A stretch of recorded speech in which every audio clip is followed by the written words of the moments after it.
Welcome back, everyone. Let's review our hunters.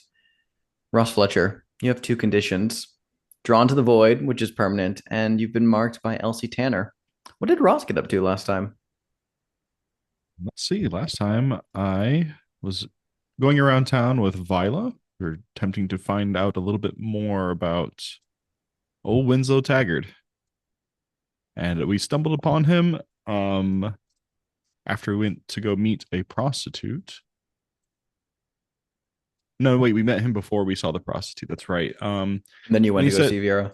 yep, then we went to see Vera. Yeah, he threatened me and said I have one day to pack my shit and before I get taken away back to America. Then we saw then we saw Vera. Then I had a bad night. I began to transform, and luckily it was Viola who was able to help restrain me. And I had to ask her if it was came down to it. I trusted her to put an end to me. It was a delightfully gutting conversation. Thank you. Dame Campbell Carter, I believe you're rocking some conditions yourself. Just a Although just a my couple. my tab isn't loading. So which conditions do you have? I have knife wound, which is sutured now. Vindictive cunt still, and watched by the boy. That's right. Indeed. What happened to you last time? Let's see. I went on a little dream experience to see Greco. Um, Yes, we unlocked the new mechanic. Yeah. we unlocked the new move. The dame got her mojo back just in time to sasp Di Pettigrew. Uh, and then during my night phase, I went to uh Madame Sorokin. Sorokin, and asked her to channel the spirit of Theodore Brathwaite. Um, Indeed. and then a little teaser at the end, I found out her accent is fake.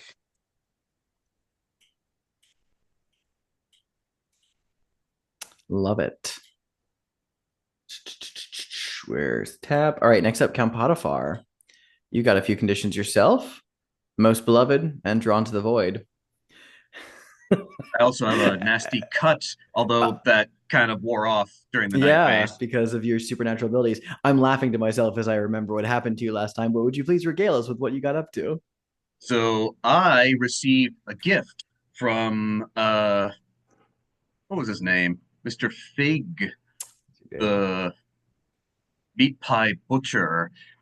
His family has gone missing. I went to visit him at Bedlam, and all he would do was recite a nursery rhyme of his own creation and hacked up a mouse skeleton into my bare hand. After which I left and was shortly accosted by his son. We battled in the alleyway next to Bedlam, dragged our swords along the alley walls, struck sparks, not literally. Well, maybe literally, but not figuratively.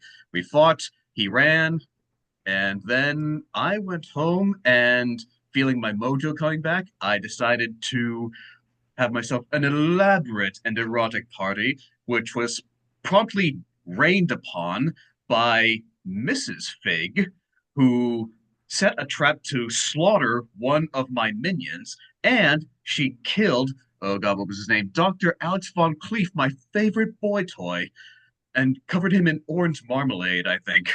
Oh, she didn't cover him in orange marmalade. He was fully exsanguinated and his blood replaced with marmalade. She must have a lot of time on her hands while on the run, because that is not easy. Mm-mm. Not Indeed. kosher either.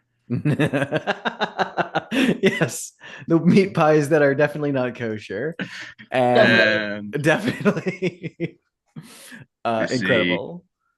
And I think that about covers Hmm. it. That sums it up.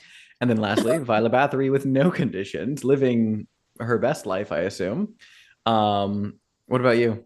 I mean, I feel Things are like, going pretty good, yeah, yeah, except yeah. for that one of my only friends asked me to kill him just another Tuesday. Just another Uh, Tuesday. Indeed. and other than that, I pretty much did what Ross Yeah. did. We went we went to the alleyway. I flirted with the lady of the night. Hmm. We I'd sat in the room and helped him stay under control and agreed to Indeed. kill him. Indeed. It's worth noting that we did get some advancements on the tables from a few people. I know that one of them was Violet. Did anyone else have an advancement? I did my final advancement and unmarked all my boxes. Yes, because you're going to be making use of the REC stuff. So, Violet, I believe you picked a new move. Did you decide what that would be over the last week? Yeah. I took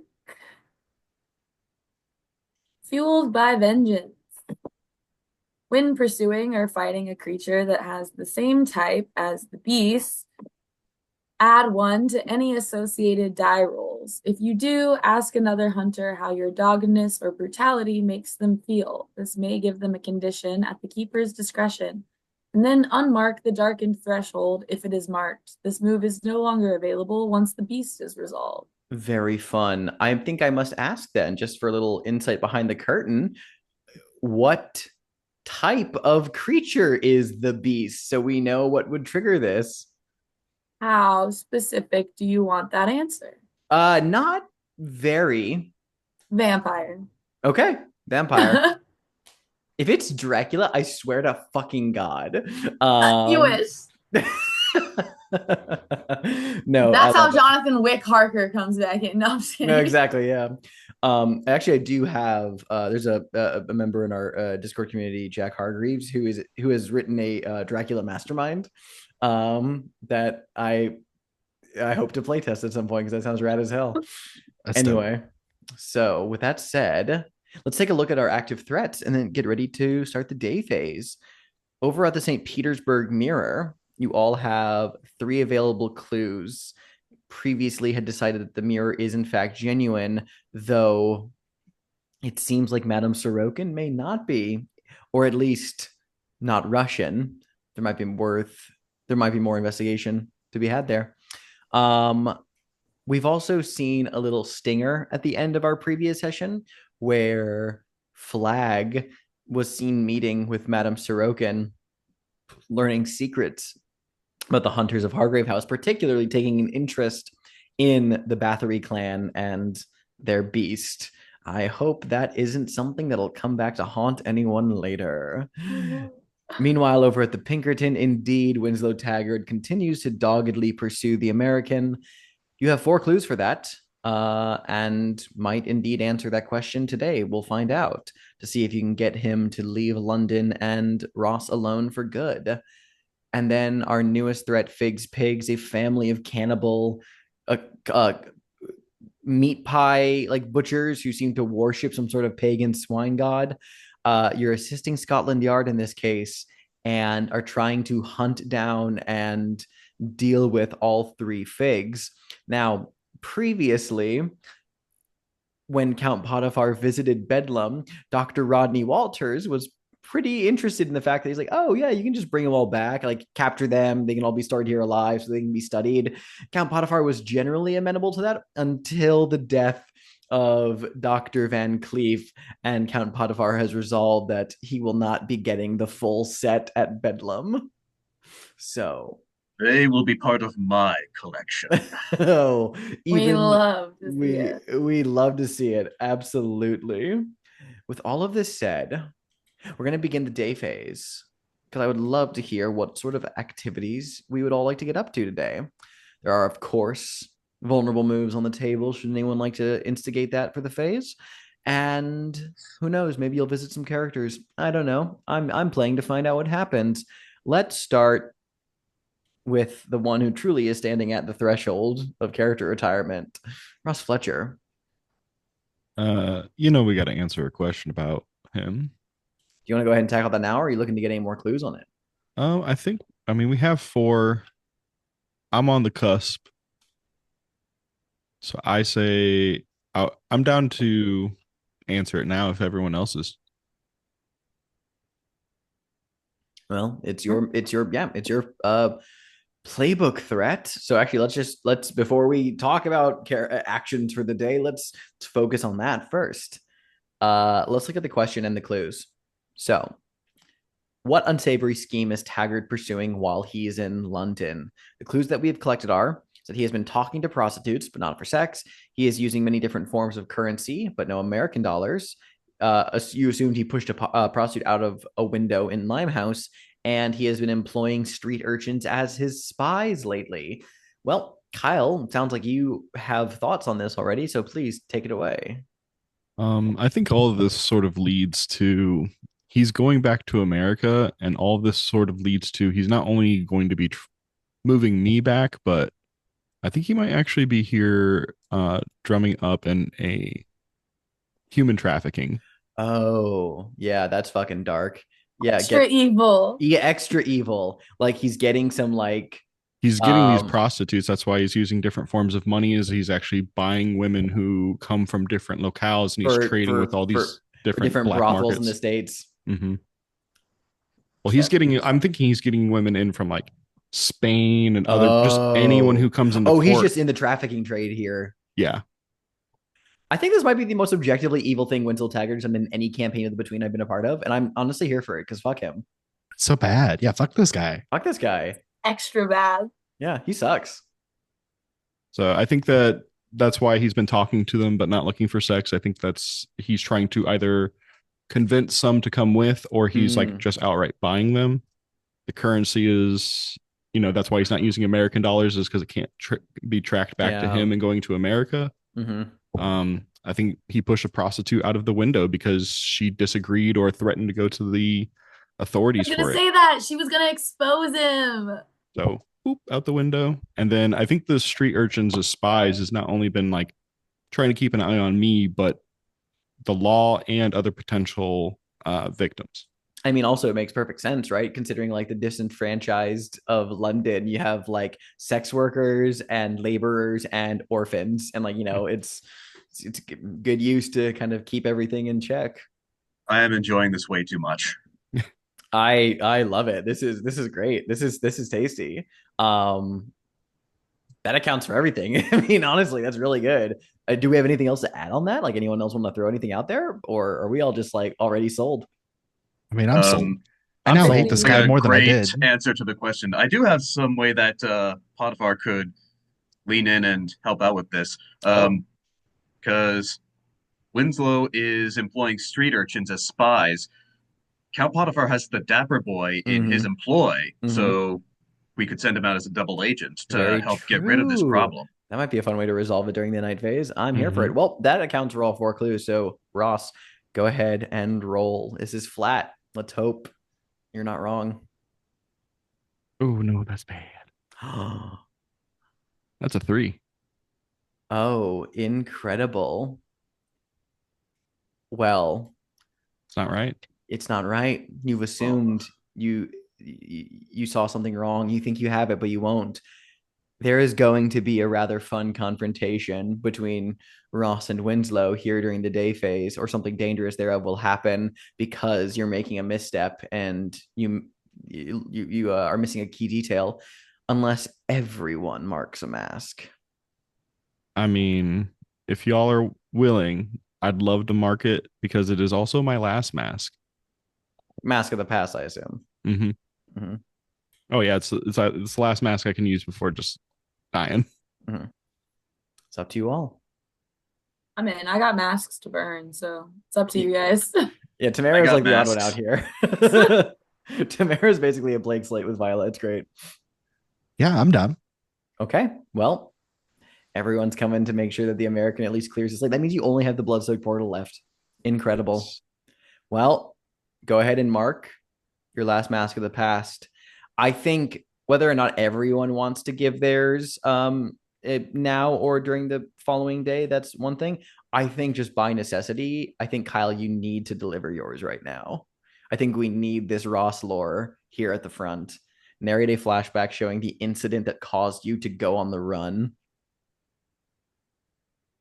I'm on a horse. I've been traveling for many days. Tulsa was a travesty. I can't look back. I can only continue to move west as I continue to move on, and I find myself at this small little town of Stillwater, and It's quiet. I rest up. I get my wits about me. I realize that I'm a danger. And it just so happens that word finds its way to Stillwater within a week of what happened in Tulsa. People start to wonder who the stranger is. Came in on a horse all haggard, clothes torn. It isn't much longer. Another night comes. I can't control it. Only a couple people escape of Stillwater. They're able to leave the town after I cause utter devastation, buildings torn, bodies strewn across the streets. They know the name of Ross Fletcher. After Stillwater, it's the Calamity.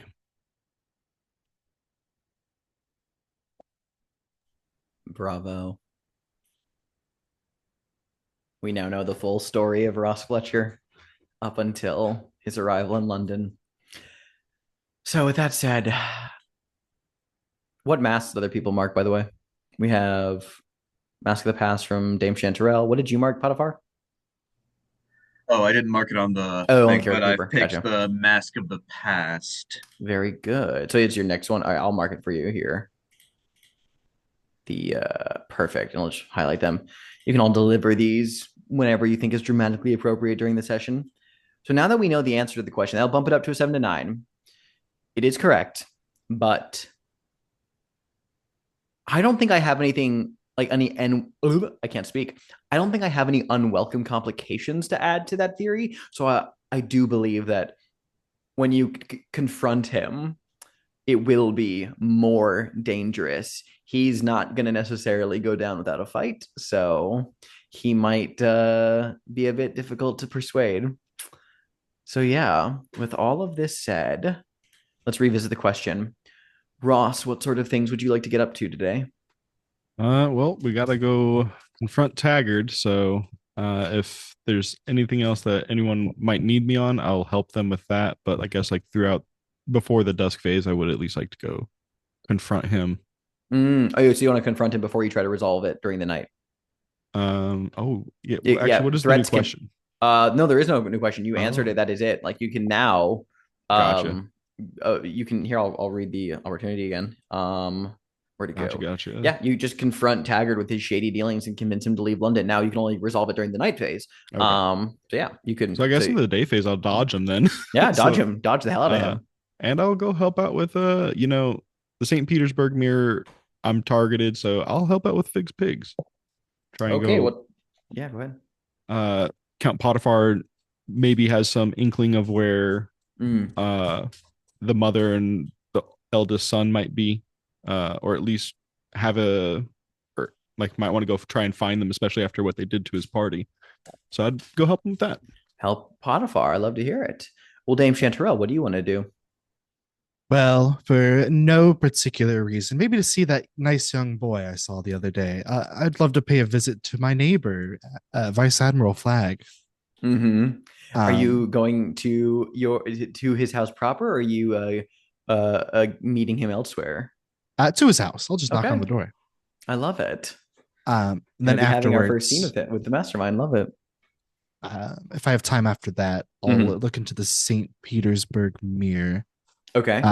Probably contact one of these. Who else was at that party? Oh, there's been a few people. Here I'll pull up. Some of the people who've attended it before are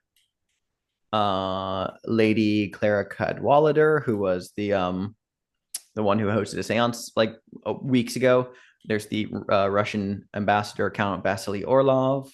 Well, not the ambassador, the cultural attaché.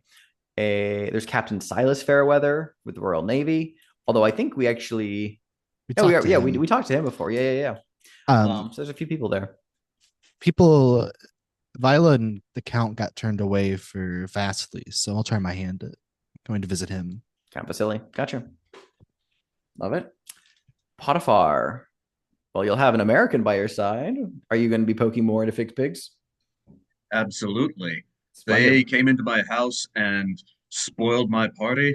I am going full throttle at this, even though full Where throttle isn't really a thing in Victorian England.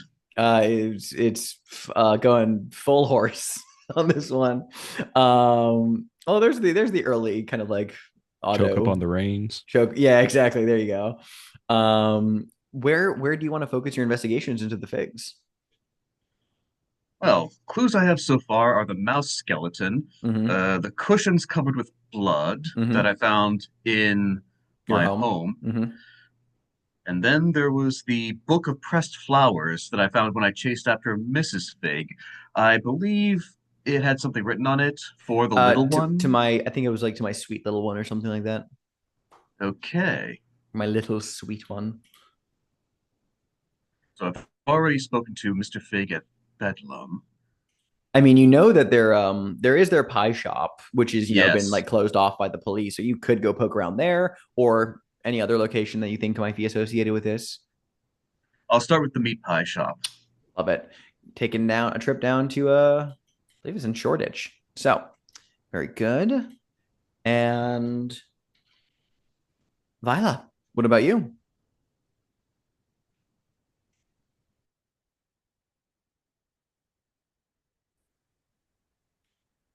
On Oh, the St. Peter's. oh What? yeah. Now I can hear you. I couldn't hear you for a second. That was weird. I want to work on the St. Petersburg mirror. I'm just not Hmm. Sure. entirely. Hmm. I What mean, else you did we have a have visitor. besides we visited Fairweather? Hmm. Edwin's in jail. Edwin is in jail. Dame is going to Vasily. Hmm. Hmm. We have other people we could do other Well, there angles. is Lady Cadwallader herself, and also I think this could be a fun like little hook. It hasn't really come up before, but it might be in the narrative now.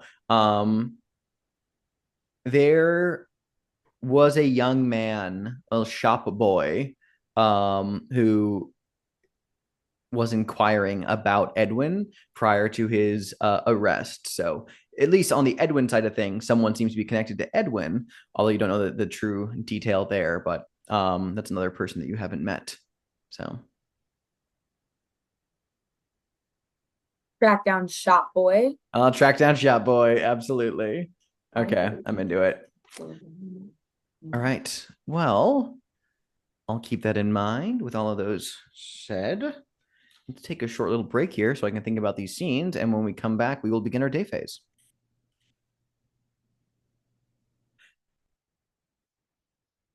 Let's start with Ross and Count Potiphar paying a visit to a pie shop out in Shoreditch,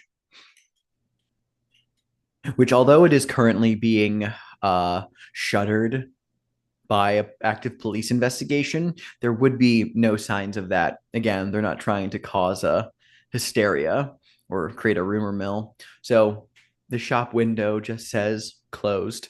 There is a the front shop, the back kitchen, there's a flat up above it that the Figs lived in. Presumably there's a basement beneath this building. Ross and Potiphar, as you sort of arrive on the scene amidst the daytime bustle of the people of this neighborhood, what do you do? Well, Count, do you think we should I can go around back, see if there's an entrance? I don't think we want to bring too much attention to ourselves. I like this plan. Go around back, checks out the alleyway, see if there's an easy entrance. Mm-hmm. Okay. You sort of poke around the back alleyway to get towards the back. A gang of barnyard animals run loose down the alleyway. You have to sort of like jump off to the side as they are trundling down, goats, pigs, geese, sheep, and then following after them, a gang of children, each wearing or each wielding sharpened sticks, running after them.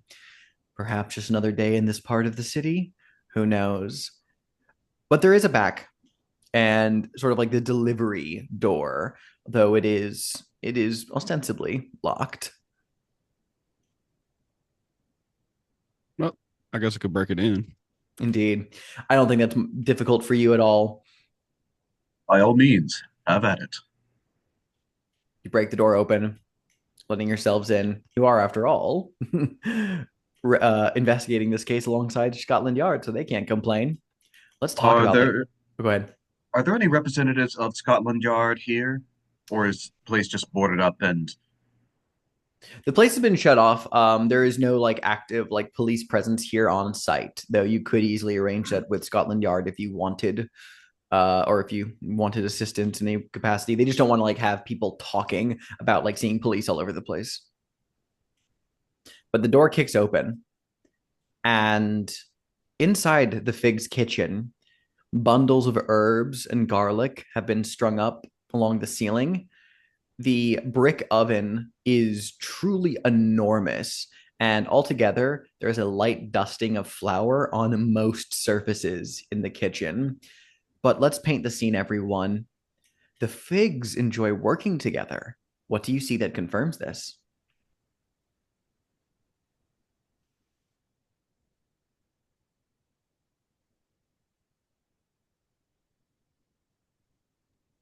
There Glenn? are a set of really cutely like monogrammed matching aprons.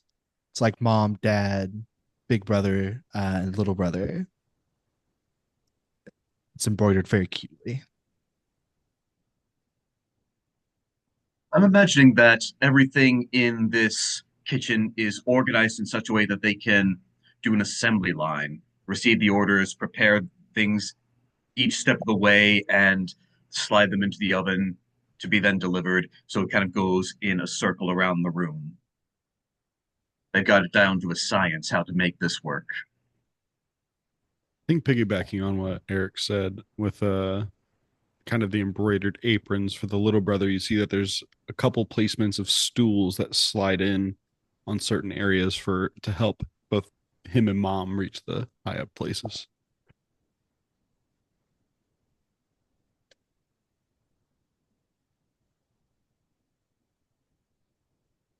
I think there's like a crap, like kind of gross, but like pinned up calendar of every family member's activities and like whereabouts, so they know where each other are on days when they're not all in the shop together. Oh, how sweet and kind of creepy. There is a sort of like curtained off door to the front of the shop, as well as a hatch that leads down to the cellar. What do each of you do now that you're inside?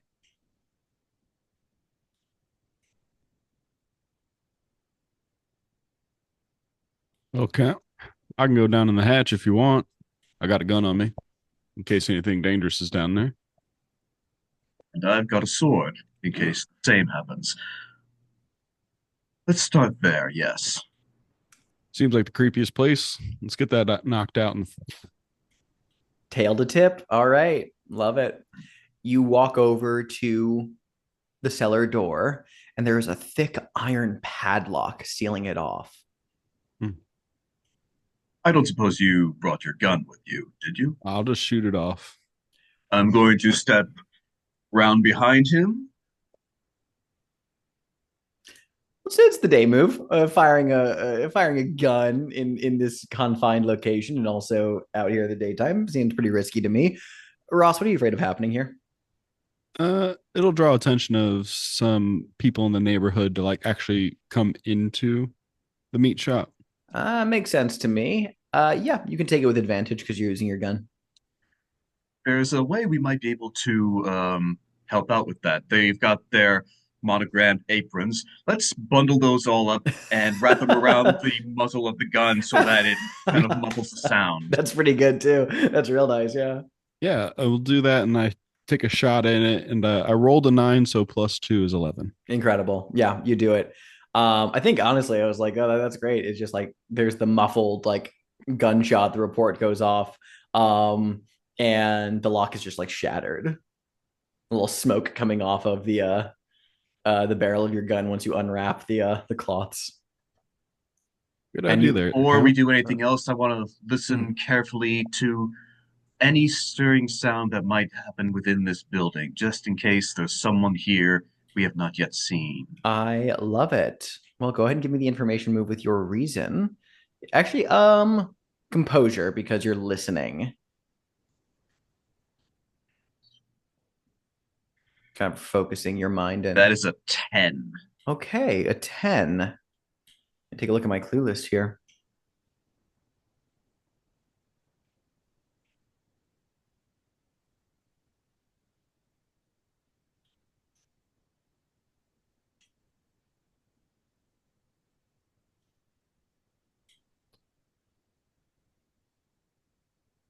As you're like straining your ears, you hear coming from one of the pantry cabinets this like slight like groan of like the wood shifting slightly. And as you cautiously approach to investigate it, it sounds like there's someone in there. I think we see like the lead up of carefully approaching, sword out. But when the pantry door is thrown open, there is no person in there. But curiously, these blocks, like, thick cut blocks of salt have just been like packed into this pantry. And just the sheer weight of them is causing like the shelves to buckle a little bit, causing the groaning sound you just heard. But why so much like raw blocks of salt would be stored in this like one like place seems quite unusual to you. That is your clue. But you don't hear anything else. The place stands pretty quietly. Fletcher, what do you make of all this here? Well, they're butchers, aren't they? Or they make a lot of meat. I guess they hold it a lot of salt in bulk for that preservation and whatnot. It's enough salt to preserve an entire corpse indefinitely. Believe me, I know a thing or two about that. Well, yeah, that's my guess. Go check out what's down in this hatch here, though, as I kind of like lift it up and open it. As you lift up the hatch, the air that comes out immediately carries with it the thick, cloying smell of old blood. Mm. Mm, I don't think anyone can ever get used to that. You'd think I would be used to it by now, what with everything that's been happening recently. Oh, you know what they say? I guess age before beauty. I think I'm both of those in this case. Oh, well, yeah, you get to go then. I'll cover the rear. And as the two of you descend into the basement, we'll come back to this scene. Meanwhile, in St. James's Park, which is located between Buckingham Palace and Westminster, it's a favored rendezvous spot for like diplomats, spies, and those who can even tell the two apart, as well as various pelicans. It is also, as Vila has determined from some cursory inquiries, the place that this shop boy tends to walk through every day on his way to the high-end boutique he works at. So I think Vila's sort of lying in wait for him to pass through so she can, kind of encounter him there. 100%. Hood up, Mhm. like And leaned into a shadow, yeah. smoking a cigarette. And this is a great segue into the paint the scene question for St. James's Park. Who do you see taking a promenade around the park, and what are they trying to hide?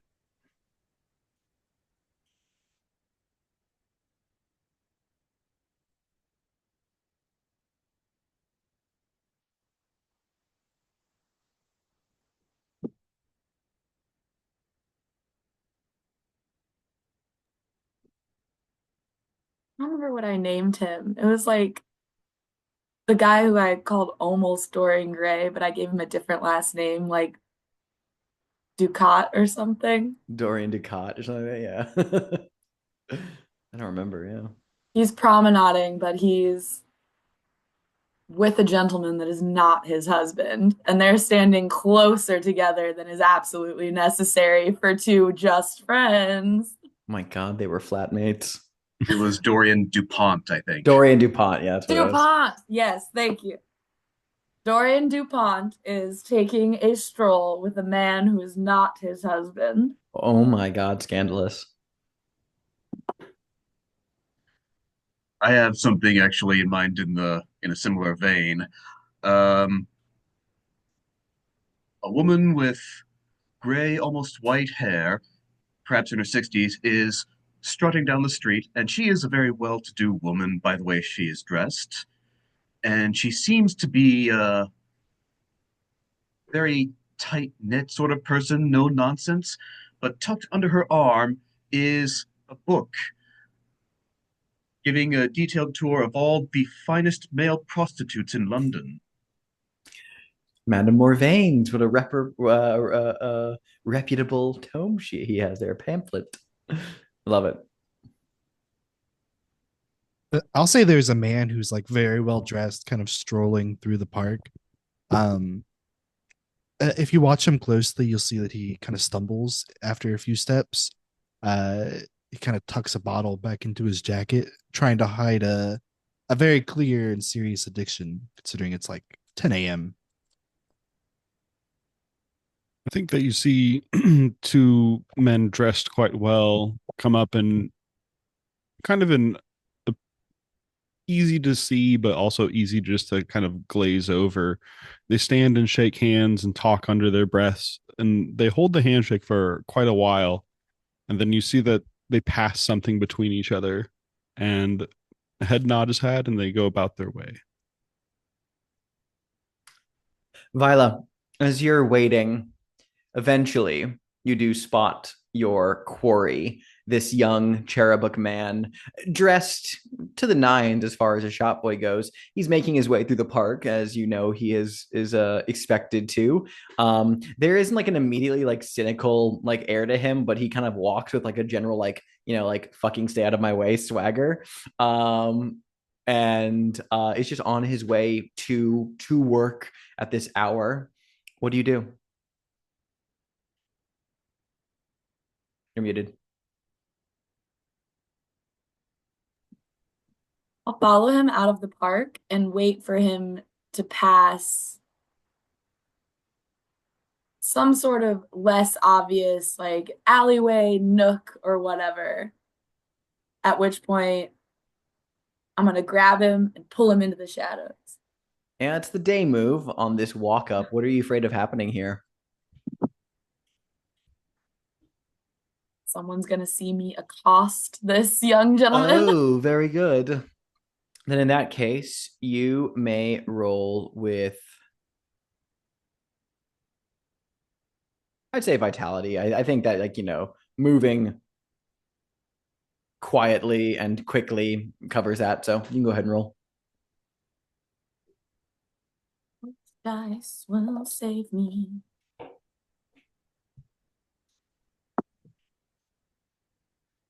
Eight plus 3 is Incredible, dude. All right. Go ahead and tell us what this looks like as you do it.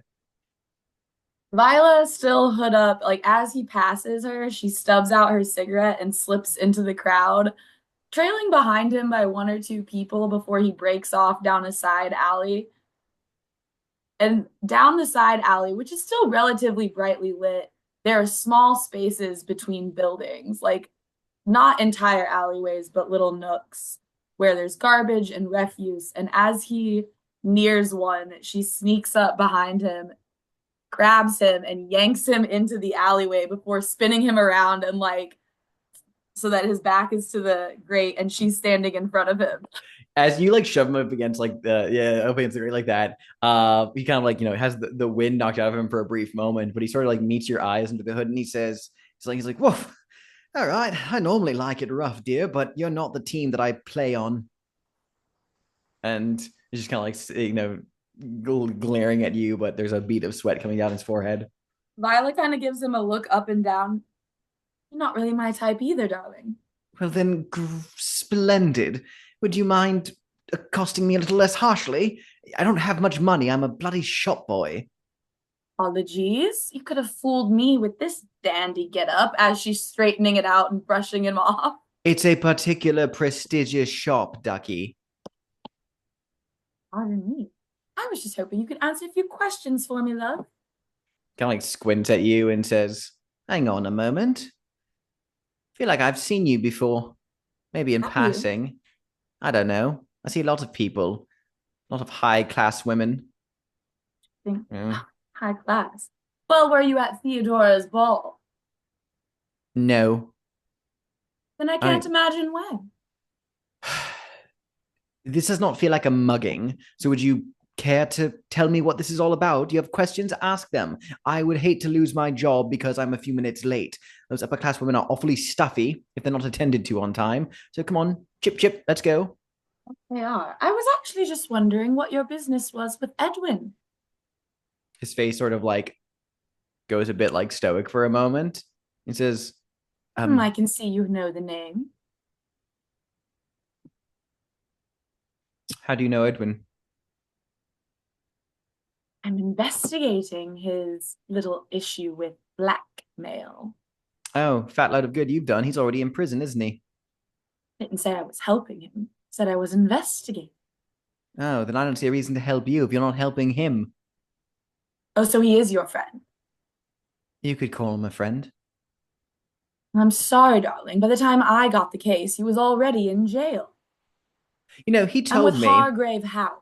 Oh, Hargrave House. Okay, this is all beginning to make a lot of sense because you see, Edwin had told me some time ago that he had sought help from a group such as that matches that name, and they were full of interesting sorts. And wouldn't you know it, they did jack all to help him, and now he's rotting away in prison. If he had done what I had asked him to do, we wouldn't be in this mess. But you certainly didn't make it at all any better, now did you, dear?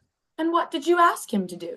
Ducky, we all know the risks. We cannot all afford a fancy lawyer or drink sherry with the beak. Eddie's a sweetheart, as they go, but he should have just paid up and gotten over it. That's what I told him to, and he kept digging, and that hole has gotten significantly deeper. I bet you even handed him the shovel.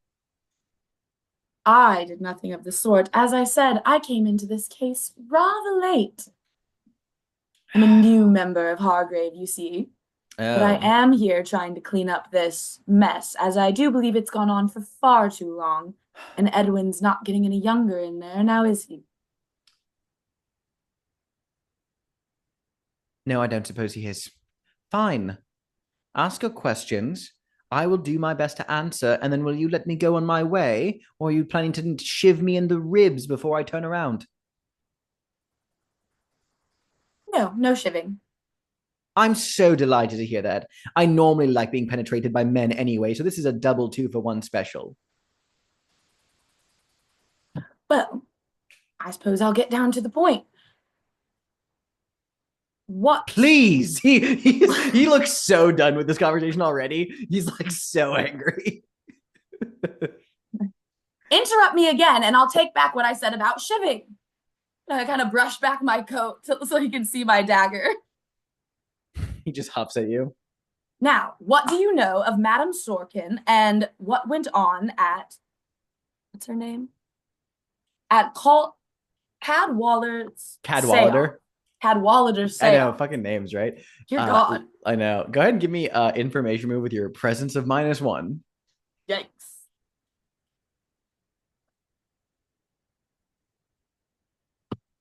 Don't fail me.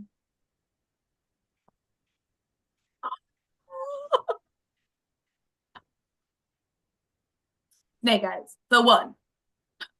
That's a 1.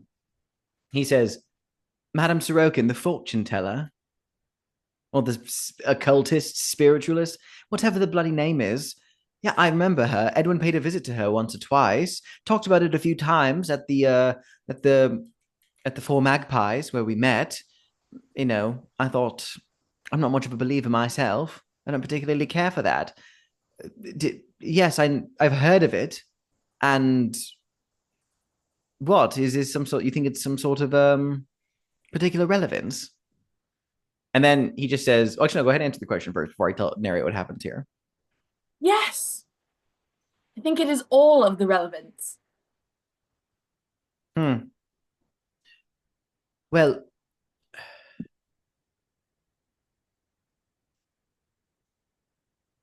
I think the conversation is like he's no longer like up against the wall. Like he like he's like brushed off his coat. You two are just like standing off to like off the side here and conversing. And you're talking. He says, well, you know, actually funny now that I think about it. I do remember something Edwin said to me. I think a few nights before he was arrested. Actually, he had been trying to get into contact with Hargrave House, and you all were off. I don't know, diddling one another in the back of some rose bushes outside of Buckingham. I don't know what you get up to out there, but all the same, I've never seen him so panicked. He looked at me and he said, and as he like turns around, you see a knife sticking out of his back that was been thrown by some figure standing in the shadows off to the side, who then books it from the scene as the shop boy like lurches forward, knife beginning to have like a spreading patch of blood in his coat as he gasps and struggles to breathe, coughing up little blood, slumps to the ground, dead. I will mark a mask. Splendid, incredible. What mask would you like to mark? You know what? I'll mark the darkened threshold since I can undo that later. Indeed, you can. Narrate a scene where you kill an innocent for the sake of the hunt. Does that happen now? Or are you going to narrate the scene later? Are you going to kill the shop boy? Instead? I will narrate the scene later. He gets to live. He gets to live. Incredible. So you bump it up. You'll get a clue. Feeling magnanimous today. Mm-hmm. Then in that case, I'm going to say, I'll give you the clue first. I'll narrate what the new complication is. What clues have I already handed out for this one? Oh my gosh, it's been on the table for a while. Yeah, kills the shop boy with a mask anyway. That would have been incredible. Let's see.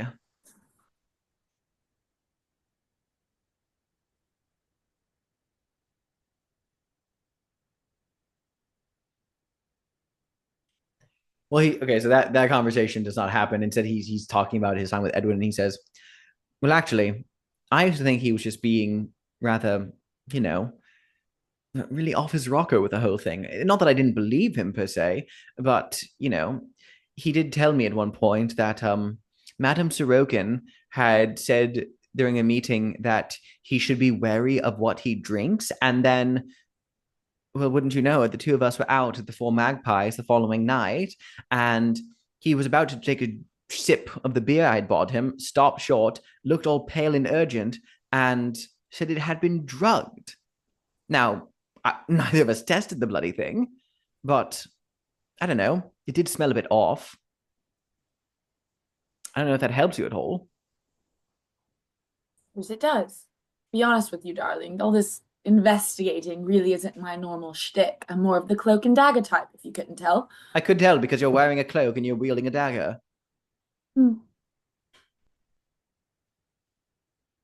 So may I go now? Or are you planning to like...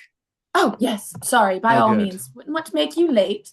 And I'll do my best to free your dear friend Edwin. I doubt it. And he just starts to like saunter off. And your new complication will be that as Vila is leaving the scene, you hear a twig break from the bushes. And when you look over, you don't see anyone, but you did hear the rapid running away of footsteps. Take the condition marked by the blackmail network. And also increase your hunt X by 1 just for the whole scene where you fucking shoved them against the wall and, took the brusque approach. I'm advancing that clock as fast as I bloody can. Meanwhile, back at Belgrave Square, Dame Chanterelle, you leave Hargrave House and walk a few doors down to the residence of one Thaddeus Flagg. How are you dressed today? She's wearing like a sort of tight emerald bodice. It's sleeveless, but she's wearing like long white gloves to go with it. The skirt itself is this sort of green and black checkerboard pattern that swishes with every step. A fancy hat. It's sort of one of those like straw woven ones with a bunch of flowers to it, kind of tilted to the side. And in her hand, she has a nice bottle of gin, and you can tell it's nice because it is sealed with wax.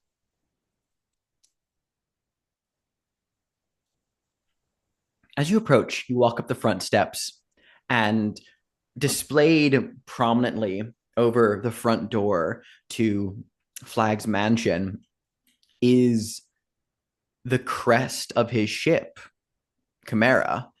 And like its mythological namesake, the crest bears the lion, snake, and goat headed creature that leers down at you at your approach. There's a great brass knocker on the door here with a sort of like naval iconography, an anchor and some waves cresting out. You knock. Yeah, she comments. She goes, very dramatic. Dun, dun. Echoes out against the wood, and a moment later, a gentleman approaching middle age, he's probably in his early 40s, really, opens the door. He is dressed simply, not like a laborer or a commoner, just dressed in the most common fashions of the era, nothing extravagant. And he's got a nice, clean shaven face, though his lips are a little chapped, and his hair just curly and swept, a little like, combed backwards a little bit. Opens the door and says, "Oh, Dame Chanterelle Campbell Carter." In the flesh. Indeed. To what does this household owe the pleasure of your visit, ma'am? Oh, well, it's just occurred to me. I saw the vice admiral at the Royal Explorers Club the other day, and I've never stopped by to say hello. I brought a little welcoming gift. Is Flag in by chance? The captain is in his residence, I. Well, I would love to speak with him if you would have me, just to say hello. He had a charming young lad with him the other day, and I thought maybe I could speak with the both of them at some point. I don't know. I was trying to be neighborly. Yeah, come on in. And he just kind of like opens the door for you, entering into the foyer, which, as we've mentioned before in a previous scene, the interior of Flag's mansion is most curiously decorated. You see that this entire first floor, or the ground floor, has been decorated in the fashion of a captain's quarters. It looks like you've stepped on board a ship, really. Though in place of like portholes and windows to look out to the sea, there are an abundance of like paintings of just the open ocean at various places, and the doors that lead off to different rooms. This is sort of like the intersection between a mansion and a ship. It's all very naval feeling. Even the way that the timbers of the house settle reminds you of a boat out at sea. And this young man just says, "I believe the captain's in his study. You'll feel free to," well, not young man, he's in his fucking 40s, but he says, comparatively, he says, Right. "I believe the captain's in his studies. You should knock politely. I can't guarantee he'll want to speak to anyone, though. He does keep a rather busy schedule when he's not here." Oh, of course. I'll try to be quick, and if he sends me away, then so be it. I've brought a gift, regardless.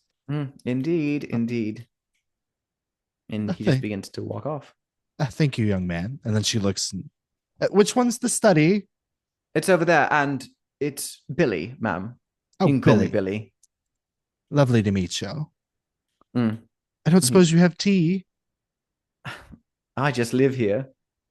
Oh, And he that's walks fine. down the hall. Quite all right. You approach the door to the study, and it is ajar. You can hear the scribbling of an ink pen on paper, scratching out words, the slight groaning of a chair underneath someone's bulk. No other sounds. The dame tentatively steps up. She doesn't just enter, but she knocks on the door and kind of chimes in as, "Hello, we're taking visitors." The voice that answers back It sounds further away than it probably is. An oddity of the house's strange decoration, perhaps, as Flag responds from his chamber. Not if I can normally help it, but I suppose you intend to visit all the same. Oh, yes, quite. And then bustles herself in. You see Thaddeus is seated at his desk, not looking up, just scribbling away, and says, Dame Campbell Carter, I was not expecting any visitors this afternoon. Vice Admiral Flag. She does a little curtsy. She says, well, terribly sorry to have intruded, but it's occurred to me as I was telling you, young man out there, again in his 40s. But I realize we've been neighbors for years and haven't visited once. That run in at the REC the other day really say that young man, how's he doing? A lovely sort. You are referring to the young officer in my company. Yes, John, was it? He is no longer staying here. Oh, well, unfortunate. Indeed, the naval life is not made for every man or woman. Some simply are destined for greater purposes, others, well,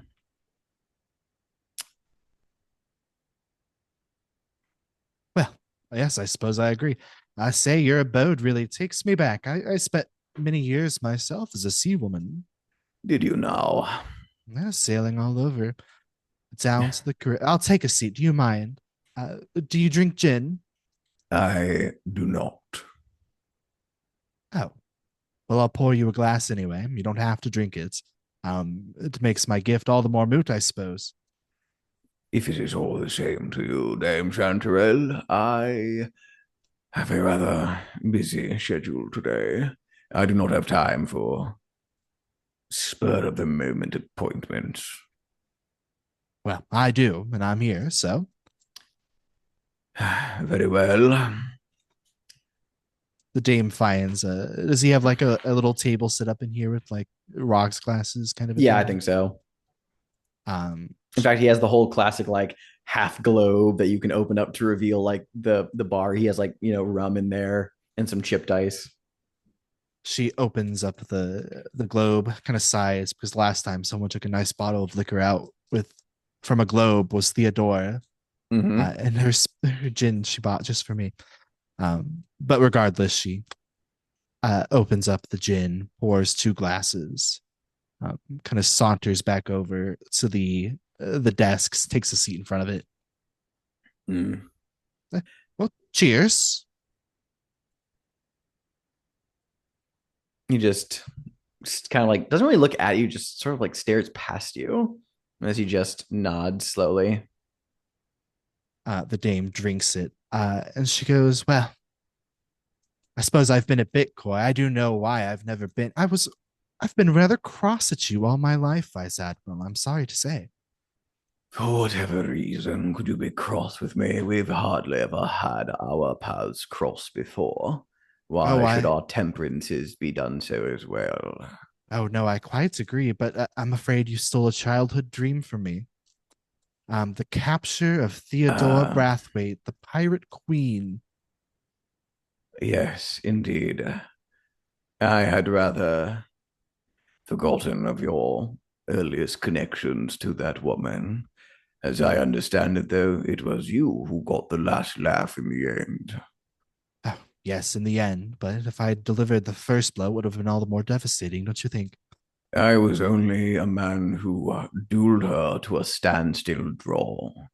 You are the one who killed her. I'm sure your name will find its place in the history books, should there be more history to come. But the dame looks rather delighted. She goes, oh, well, thank you. I didn't take you for a sweet talker, Vice Admiral. How kind of you. Glares off to the side like he's just utterly disinterested in this conversation. And he says, it wasn't all the glamour you might have imagined. Only 4 years later was I given my first command. Chimera. Yes, I saw the plates outside. a remarkable looking symbol of your house. I imagine the ship was quite a beauty in her day. It was actually an ugly, unglamorous warship during a time of peace. Most found it a strange career path for me. And let us just say that I had a reputation as a dashing pirate hunter.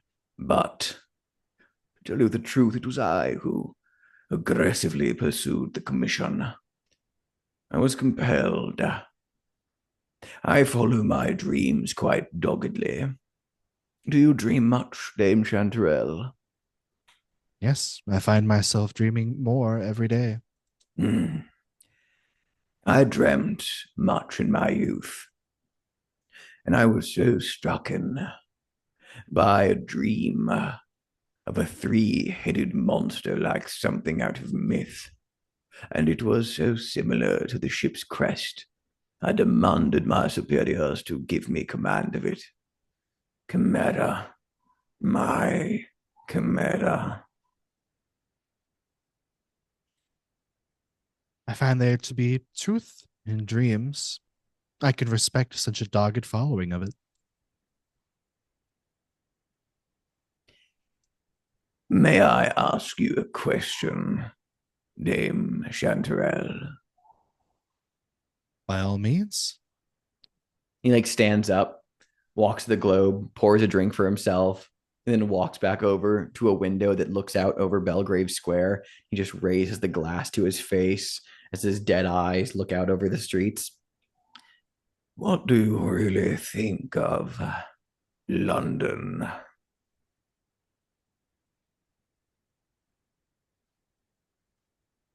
Well, it's certainly the heart of the world, isn't it? Such a throbbing mess of humanity, all sorts of life and walks here in London. And of course, our good Queen Victoria, she raises her glass. He raises his glass in tandem with you. God save her soul, but I think we've experienced a great many years of prosperity and peace, and little wars aside, city life is a bit droll, but the city itself is great. Raises his glass and takes another slow sip of it, letting the silence stretch out. Has he completely ignored the gin I poured for him? Yes. Oh, of course. And she goes, "Well, I can sense that I've outstayed my welcome, perhaps, but He holds up a hand as if to halt your departure. And he She's like, says, do you not wish to know what I think of London? yeah, well, I suppose now that you mention it, what do you think of London, Vice Admiral?" I have seen many terrible things during my years of service. Dark things, things I'd sooner forget. And here he like turns around a little bit to like meet your eye, which is sort of chilling with that vacancy that he has there. But nothing compares to the festering wound that is London. The pampered peer, cruelly oblivious to his privilege, the accountant clawing his way up that calamitous ladder, kicking down those beneath him, the lost souls in the rookery. All are equal to me in my eyes. They are merely symptoms of the same rot. The city is the heart of something, you have that right. But it is the true heart of darkness, a teeming, gibbering mass crying out for blessed release. The dame considers it, sips her gin thoughtfully. She takes in the words. She fully mulls them over. Kind of nods and says, "I suppose that is one way to look at it. Rather dark to always see the horrible side of humanity, but I admit I've seen things myself that suggest the same."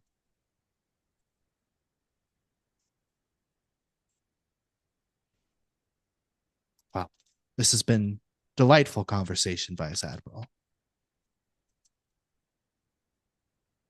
Indeed. She stands this time, stretches just a little bit.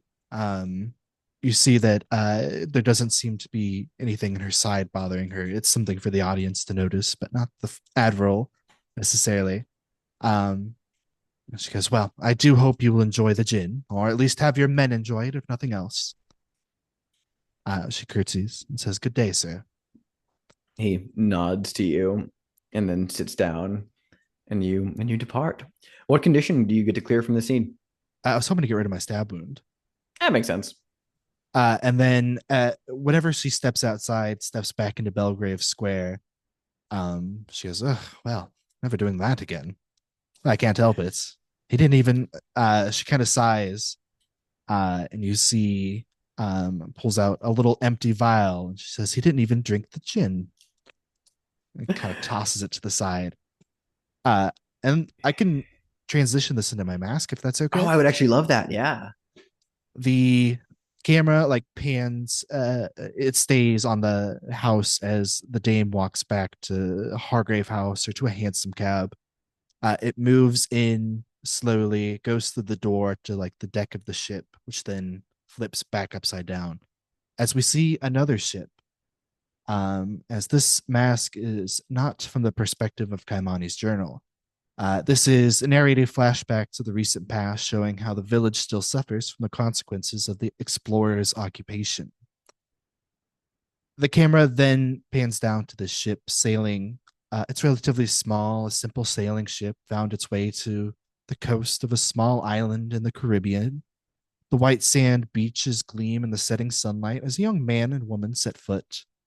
They're not greeted by any people. The island is quiet, even, barely a whisper of wild animals nearby. The two look around curiously before unloading a number of supplies and setting camp. Over the coming weeks, we see them explore the island. One day, they pick up a piece of wood up out of the sand they excitedly discuss, a hint that perhaps there may have been people who lived here once, but certainly not for a long time based on the state of it. Another day, they discover, with some disappointment, a cave that has been fully blocked off by fallen rocks, almost as if it was blown up, but impossible given the lack of any people or any known charting of this island. And strangely, despite the extensive plant life, there is no animals. There are no animals either. No bugs buzzing in their ears, no small animals living in the trees, no lizards sunbathing on rocks. Even several meters into the shallows, there's no sign of any fish that come near the island. They leave, disappointed after a time. After all, it seems impossible that anyone has lived here for many decades. Damn. Meanwhile, back at the fig shop, Potiphar and Ross, you descend into the basement and you come upon a horror. The walls have been covered in streaks of dried blood, practically brownish black now. A preponderance of bones with bits of meat still on them are scattered around. And then written on the walls in bits of chimney ash, all praise the great Hisao. Let's paint the scene. This is where the Figs' victims met their grisly ends. Looking around, how do you know the kills were quick and painless?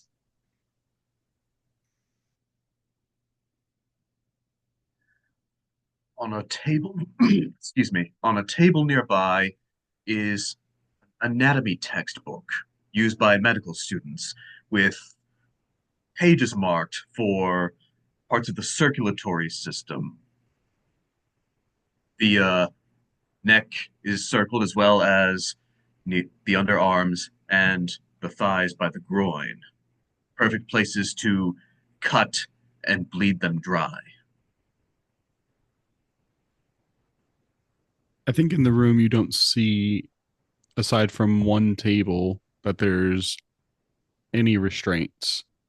Everything else is set up to where the kill is quick and clean on one table, and then everything else is transferred elsewhere to the room.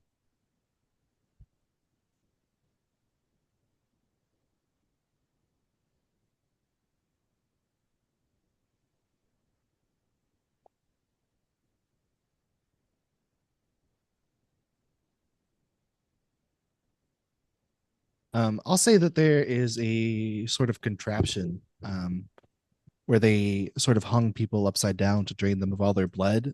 Uh, there is like a bucket where it was collected, but around the bucket is fairly clean because nobody was struggling when their blood was drained. Already dead.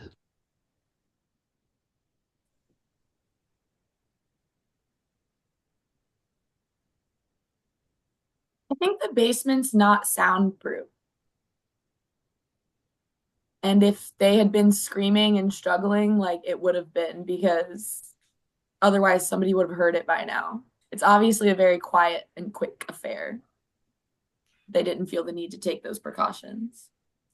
So this is the scene you two come upon down beneath the shop. I am far too well dressed for this. Yeah, well, let's see if we can find anything in here aside from all praise the he sow. What the these crazy cults, man, they just need to follow God. I have seen far too much of gods, or what I thought them to be. Quickly take down notes of what I see here. Yeah, I'll go poke around, go like kind of like use the tip of my gun to kind of like move things I don't really want to touch too much. Indeed. Go ahead and give us the information move with reason. Me or the count? You, because you're the one looking around. Please, no, that's a -2. Oh boy. Ross ain't reasonable right now. I mean, that's a 4. It's 4. Take a look at my list of things here.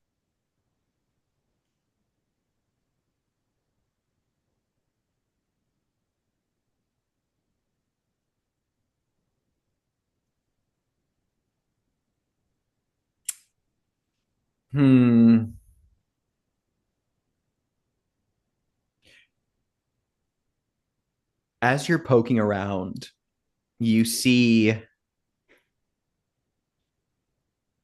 curtained off section of the basement, thick, musty, blood stained curtains hiding like a niche. And as you take your gun and like pull it aside, you reveal a shrine. The stench of death wafts out, having been contained by the curtains. You see a decaying, naked body. Many like greenish spots have appeared from the sheer just decay and deterioration of the body. The head has been sawed off and stitched to its stump is that of a pig. This is serving as the figurehead of the shrine. Human teeth and pig tusks have been scattered around in the shapes of pagan sigils. And I want you to take the condition. Actually, you just gagged. So I'm trying to think of like, let's say nauseous. Let's just say that like just all of this like viscera and this sight. It's just you feel the bile rising up in your throat. And the smell alone is not. It's not particularly kosher down here. Oh, this is definitely not kosher. Oh. Yes, the pork shop is definitely not kosher.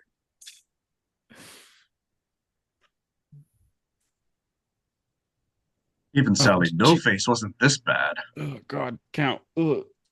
Please look. I can't even. I step away. I go in a corner and just like hands on knees going, Why don't you wait upstairs? yeah, sensitive nose and all.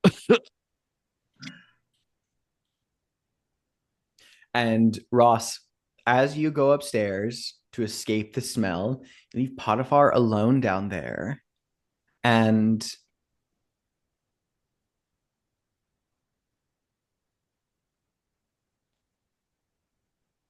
where do you go once you're up? I think once I get up, I like pull myself up out of the hatch area. I'm just like kind of eyes are kind of burning from the stink so bad. And I'm just like, oh, Jesus Christ. I walk outside to the alley and like try and get a breath of fresh air as I'm just like, oh, Jesus Christ, man. As you come stumbling out of the shop back door, you're having this moment where you're breathing and just like coughing and getting your wind back. And you turn and you see like looking at you nearby is a young like street urchin with a hard look for so young a person who's staring at you, having just stumbled out of the fig shop and looks at you and then turns and books it away. Ah, shit.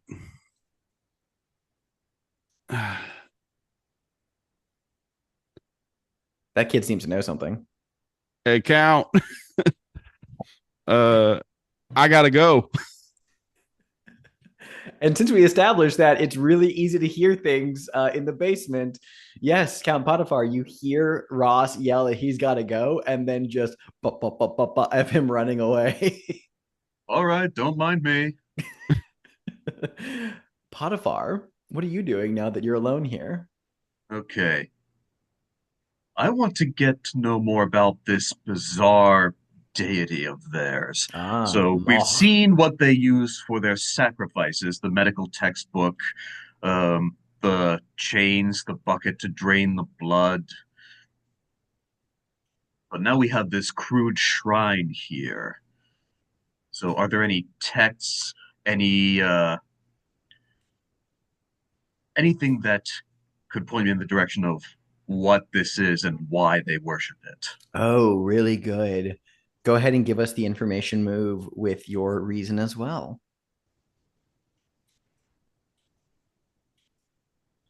That's a 4. In your case, as you're poring over the texts, just reading through things, we see out of focus, blurred, slightly boots of a person like walking back down into the cellar. You assume Ross has come back after whatever thing he just did. And as I think we just see you talking to him. Like you're just reading off, just idly Oh, feeling musing. better already? And a couple of the bones get kicked out of the way slightly. And then the blade is at your throat. And Obert leans over your shoulder and says, "Much better to see you again." And we'll It's come back to always you. good to see me. We'll come back to you. Ross, you're chasing after this young man. He is kind of like spry for his age. What are you doing? I'm seeing where he's running, and then if I see he's heading, trying to like remember where I am in London, if he's running back to where Taggart might be, I might just not try and catch the kid. And I might just break off and go somewhere completely else. He doesn't seem to be running in the direction of anything that you've figured out with Taggart's network thus far. Gotcha. So, yeah, seems unrelated to the Taggart situation. At least Gotcha. maybe. I just like, hey, kid, I'll give you $1 if you stop. Let's go ahead and do the day move with your presence. Here's a fun thing, right? I think there's that moment where it's like where you kind of like get closer to the kid, but then he outruns you a little bit and you're just breathing in heavily. This kid has an eye-watering stench to him, and that already hits your vulnerable gag reflex from the basement, and you just have to like gag and double over a bit. So I'm going to give you disadvantage on this roll. 'Cause Yeah, they when's come, the last it time you bathed? Shit. cuts your words off. So what are you afraid of happening here? I'm afraid of him just getting away and like me not knowing what this is going to. Indeed. Go ahead and roll. All right. Well, I mean, lowest 2, so that's 6. So fail. I think it is just as simple as the kid gets away and you lose him in the sprawl of London. And you're left there in the middle of the street, having run down after him, but he evaded you. Shit. Back in the basement, Obert has the blade, the long butcher's blade at your throat, and saying, "Such a slender neck, sir. I bet you bleed magnificently." You have no idea. "You shouldn't have come back here, sir." No, he's actually, this is your first time here. What am I talking about? He says, "You shouldn't have come down here, sir. You've seen too much. And though I have no doubt you could suckle at the teat of Moch just as good as the rest of us, I think your flesh would be more supple in the pies than ever before. Father saw something in you. I must finish our work." He's planning to cut your throat and bleed you down here.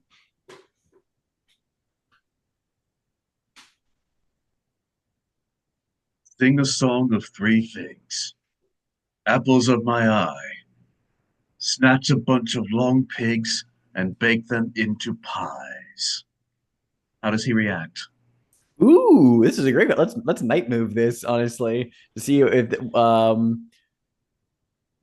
what are you afraid of happening here? Um, I'm afraid of being taken out of commission long enough for him to actually bake me into a pie. Yeah, What I I'm trying think to it. do is disarm him Mhm. with my intimate knowledge of what he's up Yeah, to. I think it's worse than that because you will be a sacrifice to the pagan swine god, and who knows what it'll do to your immortal soul. Go ahead and roll with presence since you're trying to socialize your way out of this.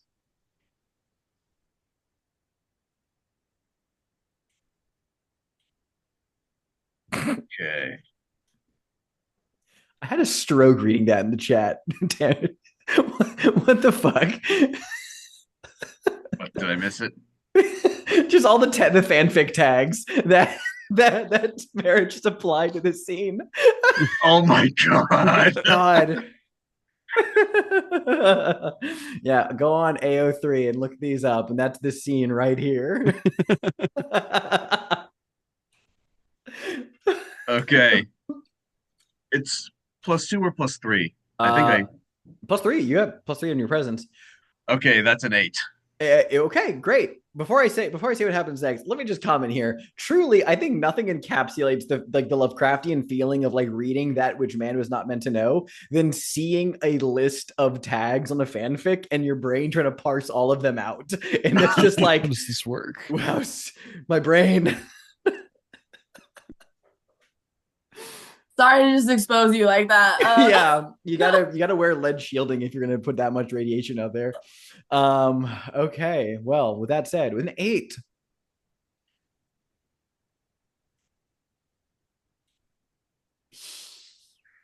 I think there is a pause. Like, right, like he clearly like stops and there is a reaction. However, then you don't disarm him. He, like, the knife is positioned at your throat. He's halted. It had some effect, but not a significant enough to fully encapsulate your interest. And he seems to get like this like distant stare for a moment, but the knife is still poised, less so directly against your neck now, and sort of resting against the breastbone. You feel the metal through your shirt. Okay.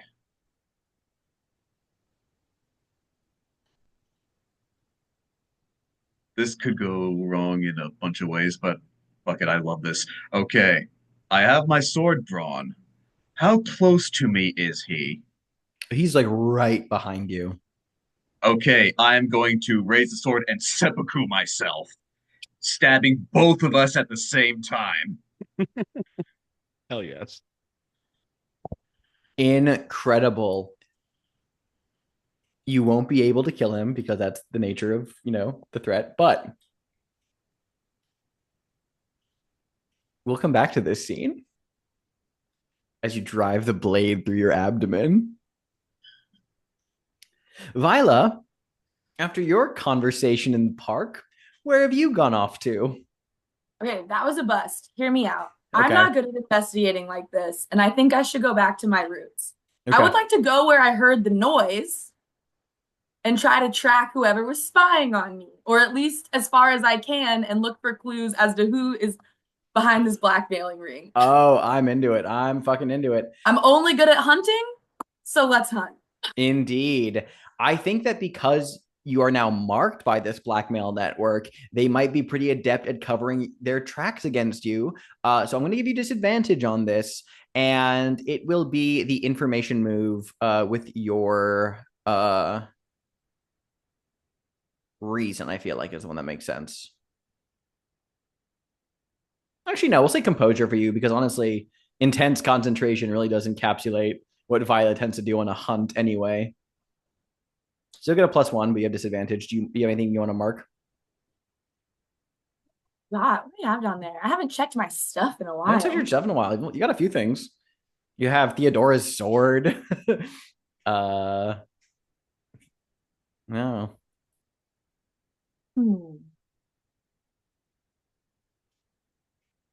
Ooh, I want to pull out my silver chalice, pour a little whatever alcohol in it from a flask.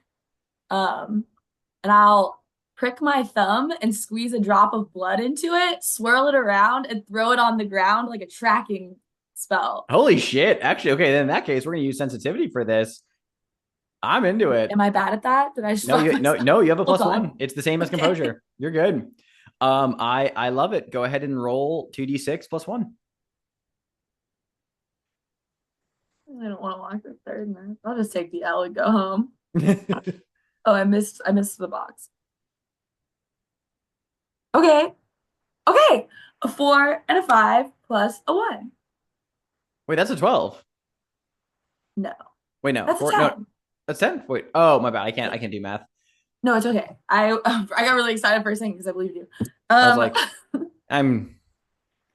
it's math. I make my living off dice games. Incredible. So you do find a clue. Let's see here. St. Petersburg Mirror.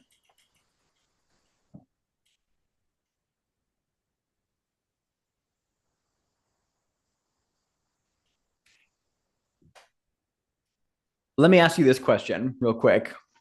If your search here leads you to someone, like immediately, do you intend to sort of just like fully like body tackle them or like shove them against a wall like you just did to the shop boy and interrogate them? Or what would your approach be if you encountered someone here? I'm spying. I'm trying to get a bigger subtle. picture. Being subtle. I love For once it. in my life, I'm trying something new. I'm into it. I think as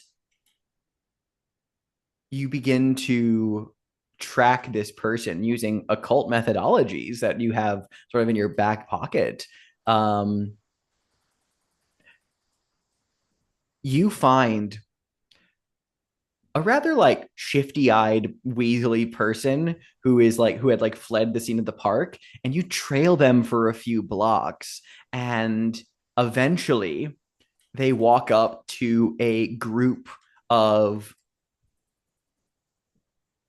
thuggish men, not the same, but similar brood to the type that assaulted you and Potiphar outside of the embassy a few nights ago. Some sort of like hired muscle. And this Weasley person like walks up to them, exchanges words, and they hand him like an envelope stuffed with money, like actually gives him like a full purse of money. And you realize that whoever was watching you from the bushes must be some very well paid informant keeping tabs on you or on the shop boy, who knows. That is your clue, that the person you followed is a very well paid informant and doesn't and is just like giving them some sort of information. What do you do?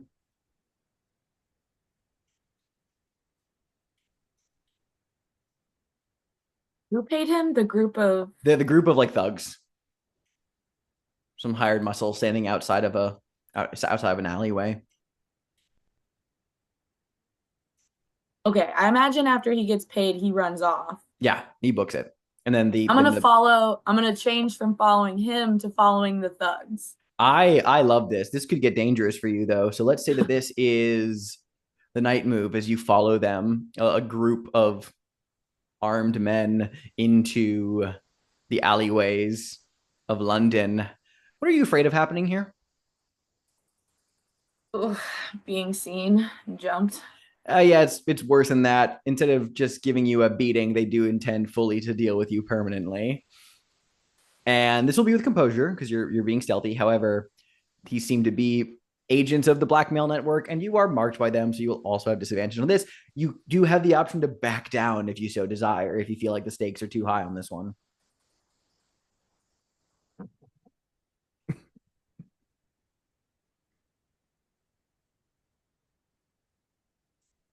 You know what? It's been a big day for me. Actually, I lied. I want to know where they're going. Okay, cool. Incredible. What is this disadvantage? Disadvantage +1.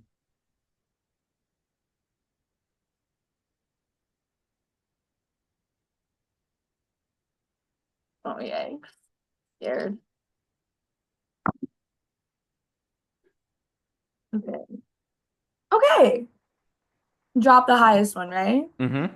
So we have a 3 and a 4 plus a 1. Hey, that's an 8.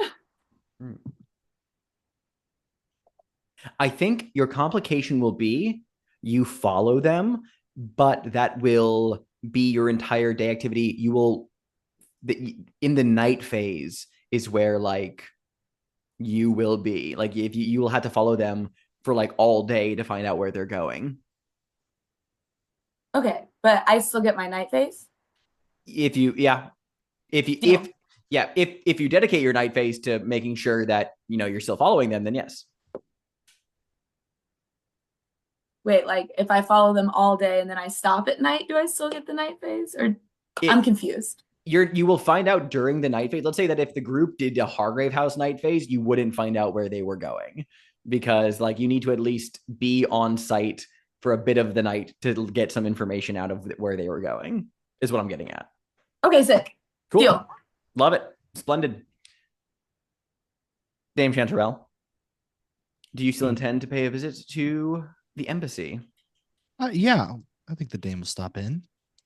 Indeed. You find yourself, of course, having the easiest fucking time of it, sitting across from none other than one Count Vasily Orlov, the cultural attaché to the Russian embassy, is a debonair gentleman, immaculately dressed, and has this little cigarette holder that just is just constantly at his side. You know that Count Orlov is a distant relative of the Tsar, and is sort of like a promoter of artistic endeavors. But it's probably well known that he is actually in charge of a ring of spies in London in one way or another. Sort of good old what's the word I'm looking for here? Intrigue. And he's just having a little smoke and offers you a drink of vodka. Of course, he has vodka. Well, I do prefer a spot of gin, but I can't turn down a drink offered from one such as you. I am most pleased to hear you say so. You will find that I brought some of the finest vodka that comes from my homeland. It truly is the nectar of the gods. Well, perhaps she'll make a convert of me after all. I think the dame, we've never seen her do this, but she pulls out a cigarette holder that she keeps in like a small handbag, extends it out. It is longer than his. She carries this specifically to try and emasculate men. An especially long cigarette holder. There's like the slightest uncomfortable like shifting as he like crosses like one leg over the other, just kind of like sips in his sheet and like positions himself with his cigarette holder a little bit more, but it's clearly not measuring up here. I have to say, I find myself interested in Russian culture lately. I hear of various things. Recently, something's come across my map. This St. Petersburg mirror. Yes. Yeah, I suppose you are also fond of the mystical arts, Dame Campbell Carter. Oh, of course. I'm a staunch believer in the supernatural. I have to admit I was sad to part with the mirror, but Madame Sorokin needed a gift befitting her magnificence. I will admit, call it backward superstitions, but I feel there is always going on, more going on than meets the eye. And of course, it pleases me to help a countrywoman far from home. Oh, yes. Very curious that I would love to invoke my custom move here. Oh no, wait, fuck, why did I invite him to drink with you? Fuck. I should know better. Mithridatism. You've been dosing yourself on small amounts of poison gradually throughout the years. You are immune to all mundane attempts to try and poison you. In addition, once per threat, you can declare you have secretly slipped a poison into a side character's drink. And I'm going to slip. So vigilant with flag, and I let my guard down for a second. He's going to get a truth serum. Oh my gosh, incredible. As the dame leads forward, the smoke kind of hazing around her face, and say, but that's not the full story, is it, Count Orlov? What is exactly your real relationship and intention with this Madame Sorokin? Oh. I think I will answer in the form of a clue.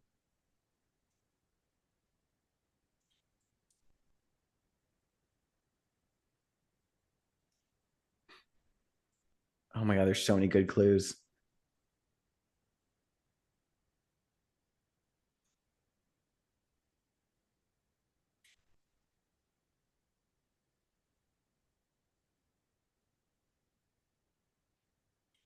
What clues I already hand? I just need to double check to make sure I don't overlap. But yeah, we're getting up there in clues for this. And yeah, this one, like, oh, like it's about to be time for this one.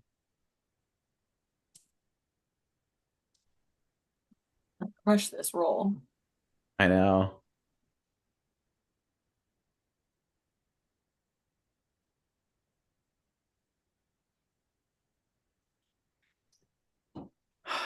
I'm so torn. I have like 3 clues I'm looking at right now, being like, oh, these are all so good. I think you know what? I'll just say. He says so very debonair and just right off the tongue, as he says, "Oh, because she threatened my life if I did not." And then he stops and like as he like blinks, is like, "Why the hell did I just say that?" And yes, that is the clue: is that Madame Sorokin threatened Orlov into giving her the mirror.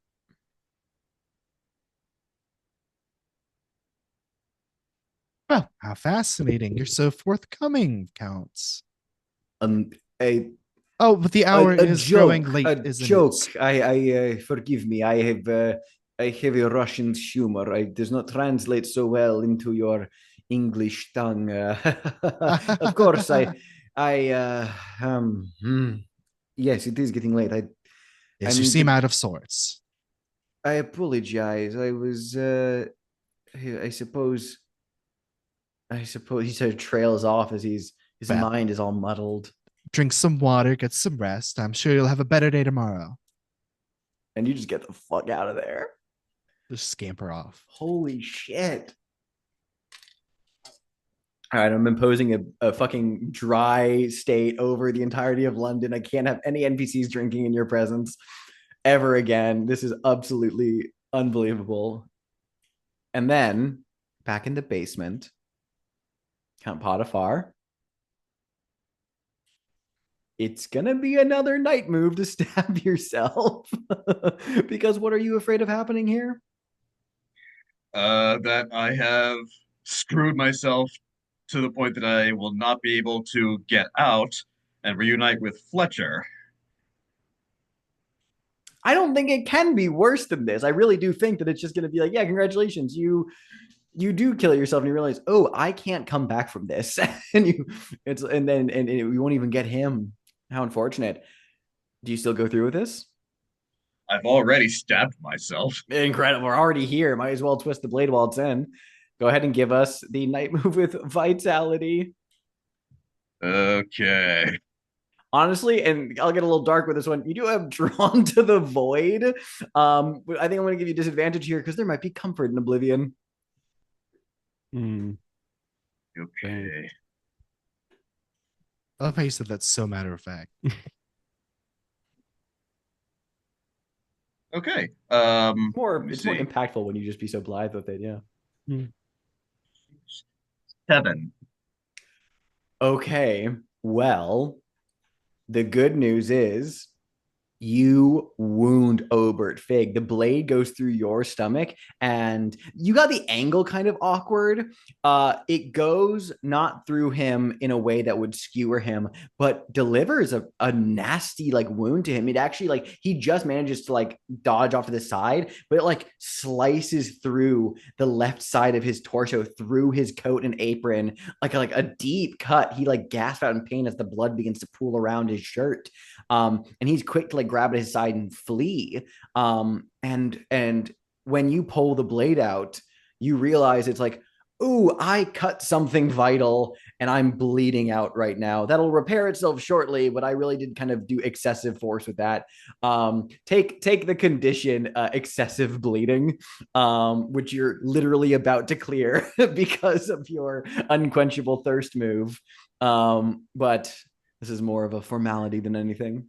Okay, before I stumble out of this cellar, I want to fuck up that shrine just to Oh, very twist the cool. knife for these guys. Yeah, I Um, love it. I love it. so Tell us what what else say. happened to the knife he was holding up to Oh, me? he's still clutching that. He took it with him. Okay. Well, since I took the sword out of myself, which actually wasn't a very good idea, that's what lets the blood out. But since I've now got my blade in my hand, I'm just going to cut the stitches and sever the pig's head. And yeah, I'll take it with me. I'm into it. Um, and actually, before we had Tamara, I'm actually going to retcon something with you. I decided I want to change your complication, because I think it fits the narrative better. I actually you will follow these people. You don't. It's not. I'm not going to say that you're required to follow them into the night. But I will pose the complication is they actually are not the final point of interest because you follow them, and after like several blocks, they eventually reconvene with a figure on another part of the streets, like elsewhere in London, who they converse. He pays them. He turns up the collar of his coat and then scurries into the darkness of a nearby alleyway with his head down, as he had just tucked a portfolio under his other arm. So the complication there is that like you don't follow them to where their base of operations. You follow them to another person, and then he darts off into the city. So that's where you like lose this trail that was instead. So it's kind of the sense of like, oh, this is like multiple layers of fuckery, but you've spotted this person at the very least. So might be something to follow up on later.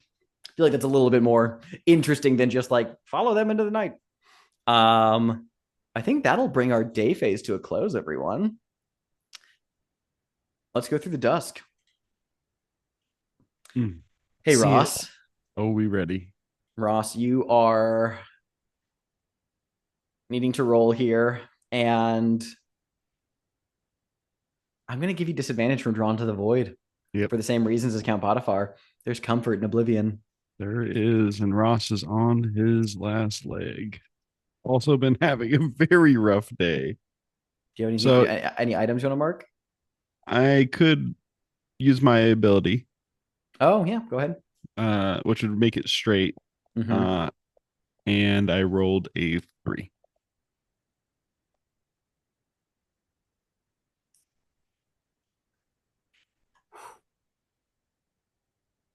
And you have no more masks to mark. I do not. And you technically can't mark any of the threat masks because you're not investigating them at this moment, I'm not. which means you have a choice. You either mark the blood-soaked portal and are destroyed physically before the beast can take hold of you, or you lose control and the cursed will be put into play. Well, y'all, have fun killing me. I'm going to put the curse into play.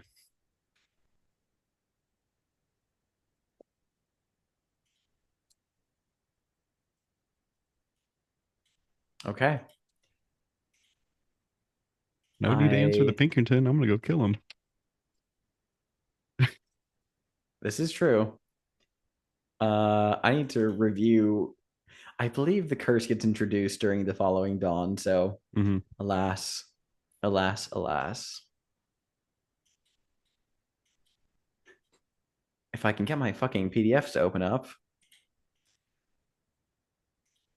I will let you all know that yes, if you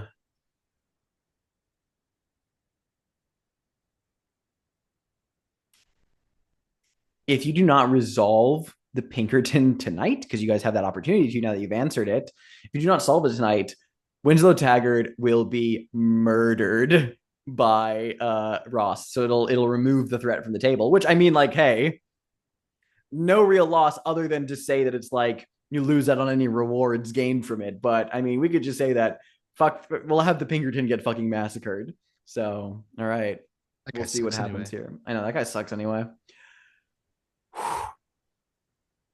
So, going out, go ahead and give us the scene of your final loss of control and the transformation that takes hold of you I and think how you escape Hargrave House. I about to say I think it's Ross finds himself stumbling into Hargrave House.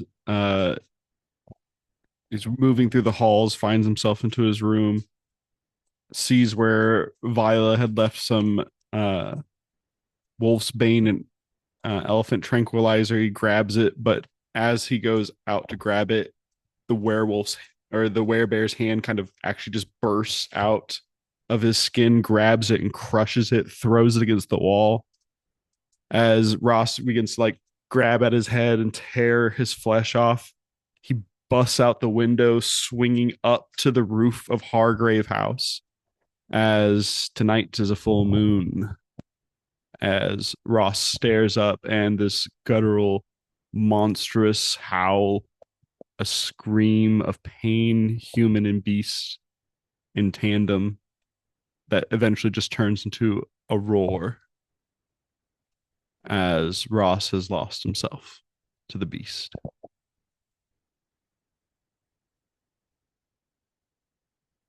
You're muted. Thank you.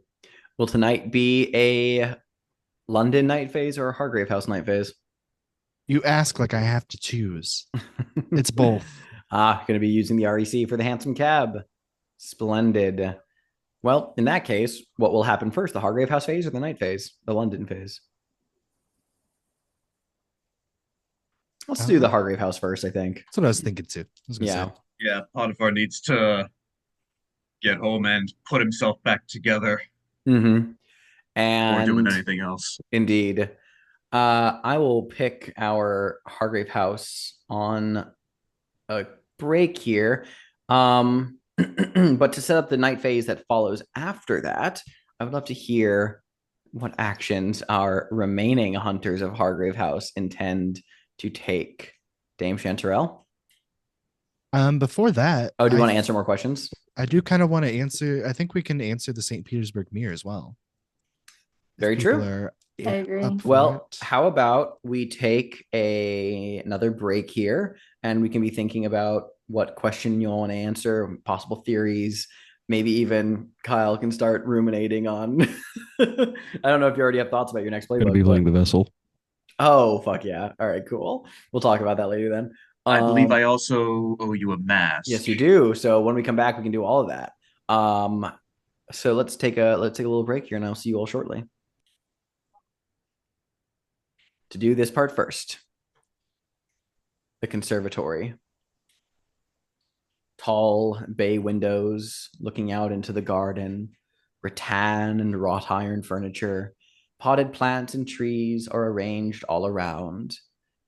Let's paint the scene, everyone. A former hunter in residence turned out to be the legendary killer Roger the Reaver. This was his favorite spot in Hargrave House. Looking around, how do you know this?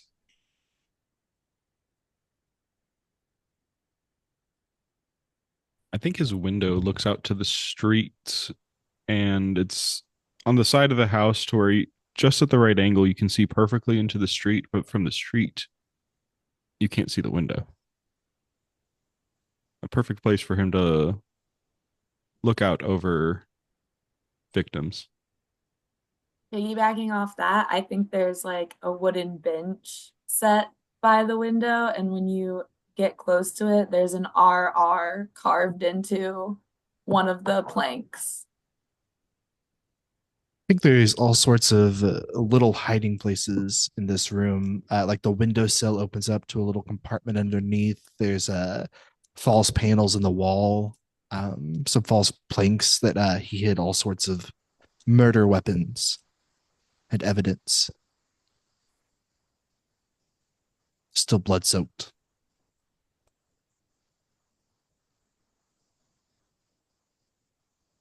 I think some of the flowers in the flower beds grow suspiciously well all year round, to the point that one has to wonder what is fertilizing these.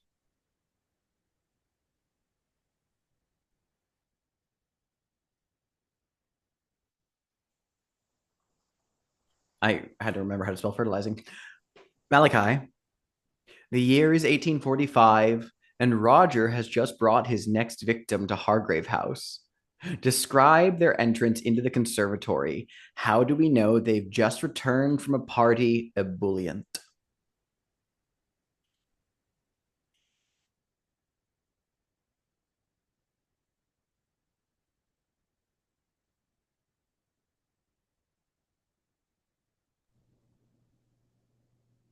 So here's an embarrassing question for an English major to ask.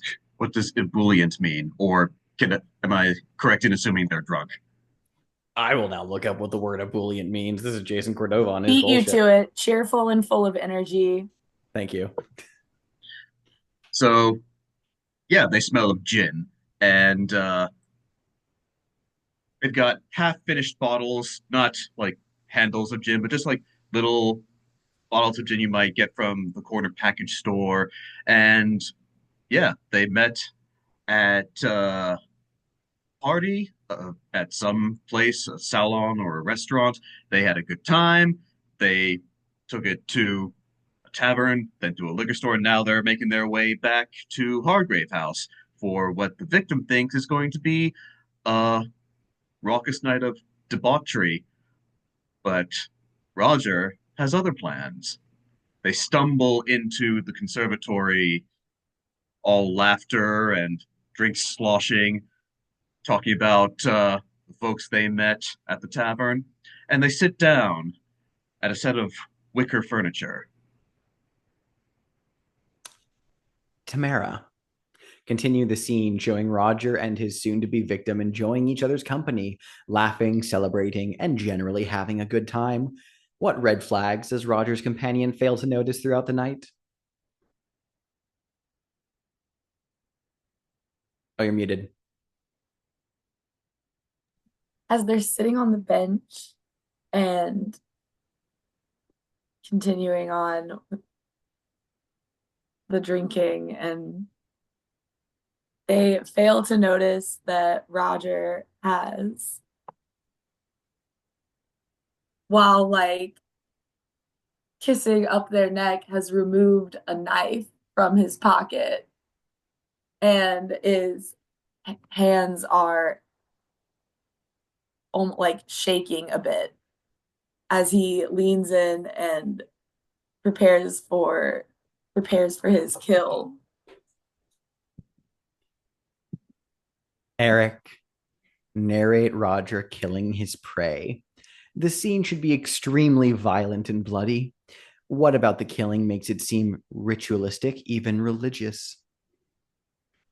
Roger grabs on this victim's hair and like pulls their head back, and they're excited at first, like, oh, a bit of rough fun, and then the knife slashes a big bloody cut across their throat. The blood splatters against the window that onlookers can't look into. And as they start gurgling blood, not fully dead yet, Roger starts saying a little prayer to himself as he systematically and gorily starts slicing off limbs one by one. Well, you have now unlocked the conservatory and with it, its unique move. I'll read it here and add it into our character keeper between breaks. This one's a bit of a doozy. The first time you murder a side character in the conservatory in the manner of Roger the Reaver, clear all your conditions, including conditions that can't be cleared in the normal ways, and then mark the first box below. Hereafter, whenever you murder someone in cold blood, mark the next box. I'll read the boxes here in a moment, but as a note, this move is available to all hunters until one person uses it, at which point only that hunter can use it. The first box that is marked is increase your sensitivity by 2 as your mind opens to the infinite possibilities of the universe, and then take the condition I am. This condition can never be cleared. And then the second box, increase your reason by 2 as your mind becomes a perfect grid for organizing and tracking your prey, and then take the condition Roger. This condition can never be cleared. And then the third and final one is increase your vitality by 2 as the power of the Reaver courses through you. Describe how your body outwardly manifests this change, and then take the condition the Reaver. This condition can never be cleared. So all 3 of your condition slots will then be filled up with I am Roger the Reaver. Brutal. Indeed.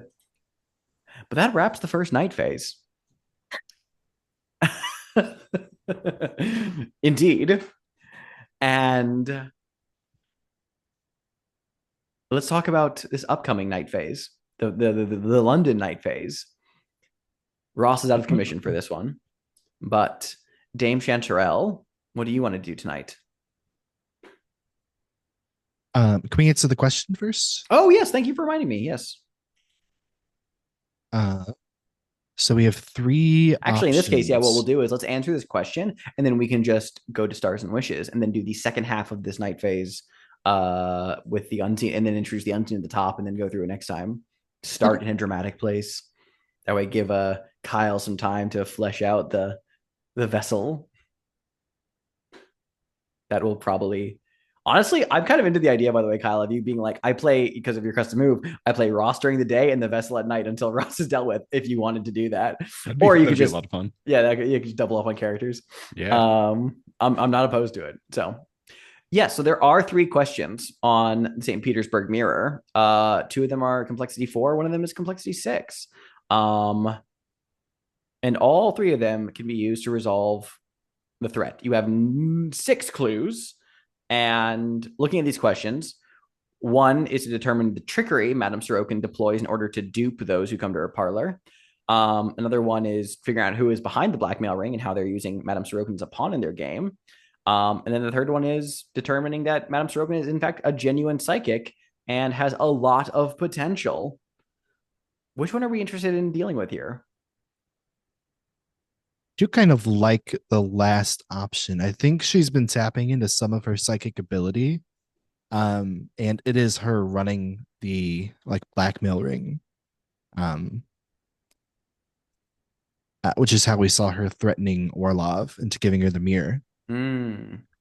And the very well-paid chain of informants could have led back with a profile on us to her. It was just one giant circle.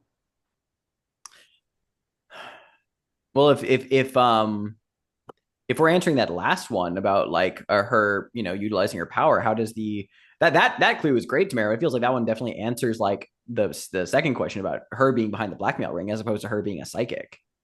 I see. I mean, I guess it could incorporate, but like feels like if she's like a real genuine psychic using her powers, why would she need like levels of informants like that is my question. But man, no, stranger things have happened.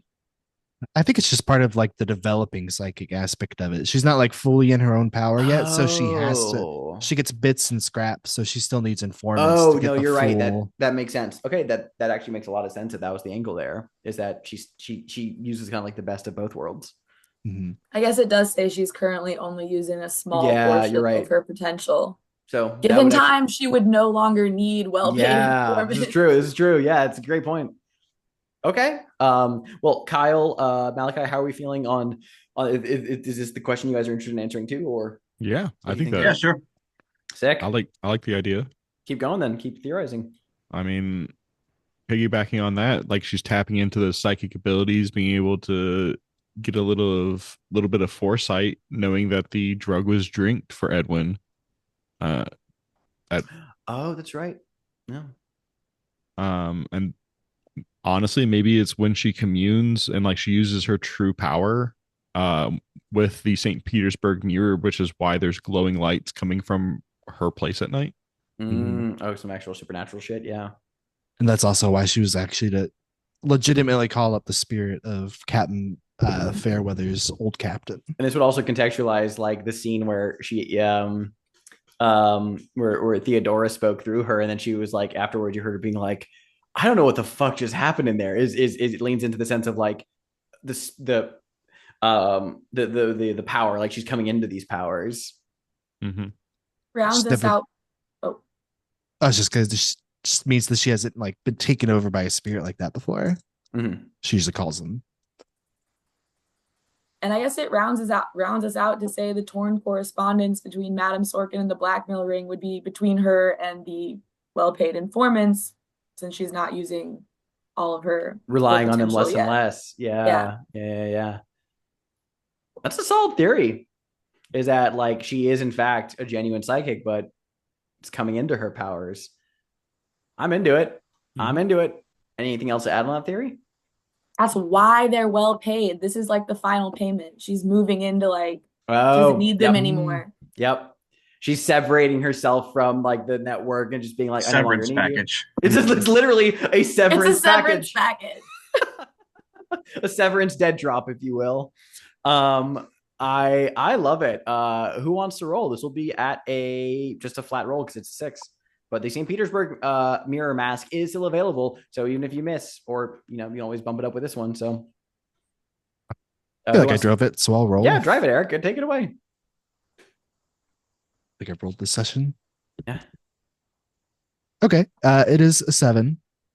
Okay, well, your theory is correct, but it will be either more dangerous or an unwelcome complication, unless you want to mark the mask of the mirror to bump it up to a 10.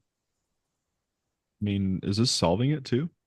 Once the opportunity is pursued during the night phase, it'll resolve it. Yes.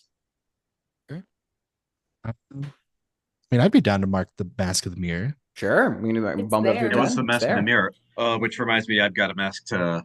Yes, do we'll as get well. that from you here before we go into Stars and Wishes too. So just as a reminder, this is something everyone will owe. Next time, each hunter narrates a memory of someone close to them who died. What message did they never get a chance to give them before their passing? I'm excited for that one. Okay, so in that case, it is a 10. And this will be a thing that we can get into next time, but you have unlocked the opportunity. You can bring Madame Sorokin under control, whether through force, magic, or reason, and approach carefully. She could be an asset, but she might be too dangerous to handle. if you do make her an asset, she will be available as a recurring side character. So that's something to keep in mind. Now, I was going to say, Potiphar, why don't you go ahead and tackle the mask you wanted to give us? Okay, I might actually be able to do two masks at once here. Ooh. The Mask of the Past. Narrate a flashback that shows why you started to become jealous of the person you fell madly in love with. How did the masterwork change to reflect this simmering resentment? So, we've already established that Potiphar was brought into London society by the people who found him at the British Museum. They were Mrs. Flora Haseket and her much older husband Boaz. They took him into their home and they developed an attachment for one another. Um, and it was a very passionate affair that he had with both of them, but never simultaneously. And he got attached to them, but in his mind, he was still a god, the rising and setting of the sun, uh, Prince of Egypt, brought back to live out his destiny as a ruler and to be worshipped. But he had feelings for them, and this was a problem because deep down he could tell they loved each other more than him. That wasn't going to sit well with someone who had to be the center of everyone else's world. So, one day, as Boaz Haseket was out for a stroll in the late evening, maybe coming back from the theater, he was accosted by a young ruffian in a mask who pulled him into an alley and stabbed him to death, much like Potiphar has been stabbed and slashed today.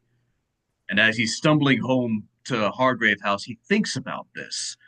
He stabs him to death in the alley, and as this is happening, Boaz claws at his face, pulls off the mask, and sees Potiphar's face. The light starts to go out from his eyes. He falls back, and he tries to say something to Potiphar, but the blood is gurgling in his throat, and the words are drowned, and he slumps to the ground. Potiphar runs away. Guilt is already starting to stir within him, but he doesn't notice it. He won't notice it for a long time. Meanwhile, a few of the hieroglyphs on his tablet, which he does not have yet, still circulating somewhere through London, a few of the hieroglyphs catch fire, burn, and the fire goes out, leaving soot in there. I love it. Oh, and don't forget, by the way, to have cleared your physical condition because we passed through the Dusk Phase and Scar Your Reflection before we leave that to the bookkeeping. Thank you very much. Tamara, would you like to narrate either of your masks, or do you want to hold off until next time? I will hold off until next Yeah, time. no worries. But if it is okay with you, I have a good way to combine the Mask of the Mirror and my Mask of the Past. Love it. So I will do that. Splendid. I'm looking forward to it. And also see you murder an innocent next time. All right. Because the darkened threshold is looming. So, with that said, we'll put a pin in this double duty night phase tonight. We can come back to it next time.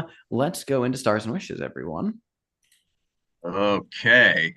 So, stars. Violet's interrogation of the shop boy was beautiful. Just the witty banter back and forth. It was the most casual mugging I have ever seen. And I loved how he kept calling her Ducky. That was just such a great. It was typical of the times, it felt like, but it also felt so condescending. And then the surprise knife in the shop boy's back. Star for that. I know it was retconned later, but it was great. Just the perfect thing to come out of nowhere. Then we get to the scene with Chanterelle and Flag, and that was a whole lot of fun. Loved how you didn't have him drink there. But the first thing that I noticed him say that really stood out to me, oh, and by the way, his voice is excellent. Just the deep, low rumble thing, the guttural feeling. It was good voice. He said, "Should there be a history to come?" Like he's planning something. Uh, but then he gets to his monologue, the heart of darkness, the everyone's equal and they don't know it. And it's just the rotting center of a corrupted empire. That was a monologue worthy of Dame Chanterelle. So then the fanfic tags that Tamara put in the chat there. One shot PWP hate sex crack fic. The enemies stay enemies. Flashbacks. um, Chanterelle's Mithridatism move and how you caught Alex off guard with it. Brilliant. And the way you slipped him a, what was it, sodium pentothal truth serum to get him to talk. So good. And then finally, Fletcher's curse and how it finally took him over, how he grabbed the syringe and his hand just burst into the claw and crushed it. And then how he did a human whale that turned into a beastly howl. And I liked how Tamara said that you just imagined all of us at our different spots in London looking up as we heard it. Great touch there. Oh, and also the descriptions that we came up with for the Figs Pigs meat shop basement. Oh my God, that was so visceral and so fantastic. There's got to be something wrong with me because the more gory something gets, the more fun I'm having. And yeah, that's my stars, wishes. I mean, we are on such a cliffhanger here. Ross Fletcher, your curse is coming up. You got to go. And we got to take care of the Pinkerton at the same time, or else, I mean, he's going to be taken care of anyway, but it would be so fun to see those happen together. That's what I'd love to see us do. Like, we go after him, and so do you. And it's just this epic thing. I can't wait to see what Viola Bathory does. Will she keep her promise to Ross Fletcher? Will there be a twist on that? I am a quiver with anticipation. I want to see more of Flag and just figure out what his real motives are. What's this eldritch horror, this three-headed thing he saw that changed his perspective? I'd like Potiphar to sit down with him and talk about eldritch horrors because they got a lot in common on that point. And then, of course, I just want to keep chasing down these threats of ours. We're also taking on the, what was that, the mirror and, yeah, Figs Pigs. I'm having fun with this one. So, yeah, stars all around. And I just wish to see all these threats resolved. And I am loving the ramped up drama. Yeah, the drama is so heightened. It's really awesome this season, dude. Yeah, I mean, obviously the fucking fanfic tags dealt actual literal psychic damage to me. Truly an ice pick lobotomy to the brain. Really fantastic moment to just ping that. I loved getting to have the final, not final, the first face-to-face conversation between Dame Chanterelle and Flag. Don't know if you know this, but I could chew the scenery with Flag all fucking day. It takes a lot of self it's just like restraint to not just keep going in those scenes. But I mean, star to Eric, that was really fantastic to just slip into like the drink thing. Here's the gin, and then him not drink it, and then just kind of converse. I'm already seeing like a really good dynamic between these two, and it's just like the amount of like parasocialism Dame Chanterelle is feeling towards Flag, just being like, you need to be my new fixation. I don't get why you're not giving me what Theodora gave me. Being like, just like the vibe friction was really fun. Yeah, obviously, Kyle, my big side to you is you asshole breaking our hearts over here with those descriptions. And I mean, yeah, sure, we're gonna see Ross during the daytime, but like also Al, I'm so excited though because I love getting to do the cursed and just really emotional stuff there. So it feels so like unfortunate too because it's like we left him. It's and it always feels like this for the American, but I'm just so attached to Ross at this point where it's like, oh man, we just had him investigating Fig's pigs and just running out in the middle of the street, and then we just hard cut to him losing control. It's like, no, wait, we need more Ross. He has more time. But now Ross is going to be in a really, really bad situation. So we're going to figure out if Ross actually does need to die or if there is a situation that, because I'll let you know that the curse threat has two questions on it. One of them is he lives or he dies, and we'll see which one the group pursues, depending on the nature of it. I have a feeling the group is going to want to see Ross live, though, so I'm pretty, especially excited to see how this one shakes out. Let's see. Malachi, I absolutely adored. Um, the move to stab yourself through your chest to get it over, and then be like, "Oh, wait, hold on."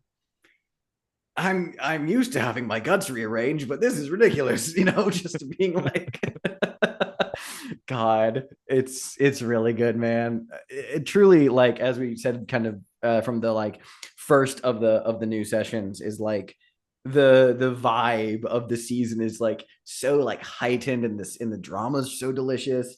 Um Another conversation I could have had all day was between Viola and the shop boy because those two were just fucking verbal sparring and like he was having none of it. But also it kind of strikes me as like, okay, I think Viola just met her sassy gay best friend in another lifetime. So it's like there might need to be more of him. I mean, especially if Edwin gets released from prison and Edwin might be around and by extension his beau might be present as well. Who knows? I think that is all the stars I wanted to ping for sure. And then other wishes are, yeah, I would love to see someone make use of the dream diving move that we unlock now with through Greco because that's a very fun thing. And I have some fucked up threats in mind, so those are on the table after we resolve the curse. So that's something to do. Yeah.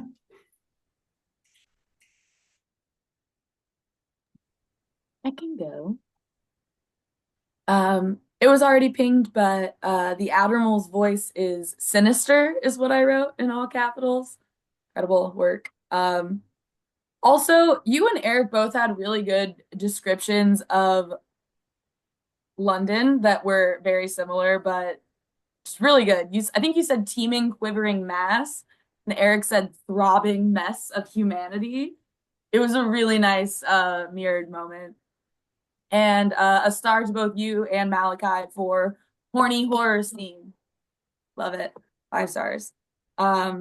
Eric, well, I do, and I'm here, so killed me. So funny. And the dame having a cigarette holder to emasculate men specifically, incredible. And then the bait and switch with the custom move, so good. The way Alex thought he got away with it, and then psych, it was so good. It was too perfect. Losing my mind over here. Kyle, your opening monologue was really incredible.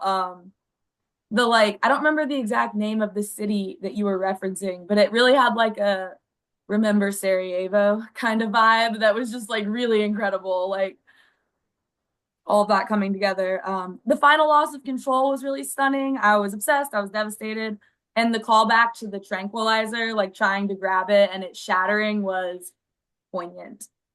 And Malachi, the other star I had for you, besides horny horror scene, was guilt he won't feel for a long time, combined with the foreshadowing of the tablet you do not yet have, was visually like so good.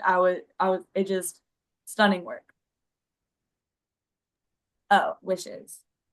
I'm really sad about it, but I am kind of looking forward to the ultimate face down between like Viola fulfilling her promise. I think it's gonna be so sad. I think it's gonna be so good. I'm really excited about it.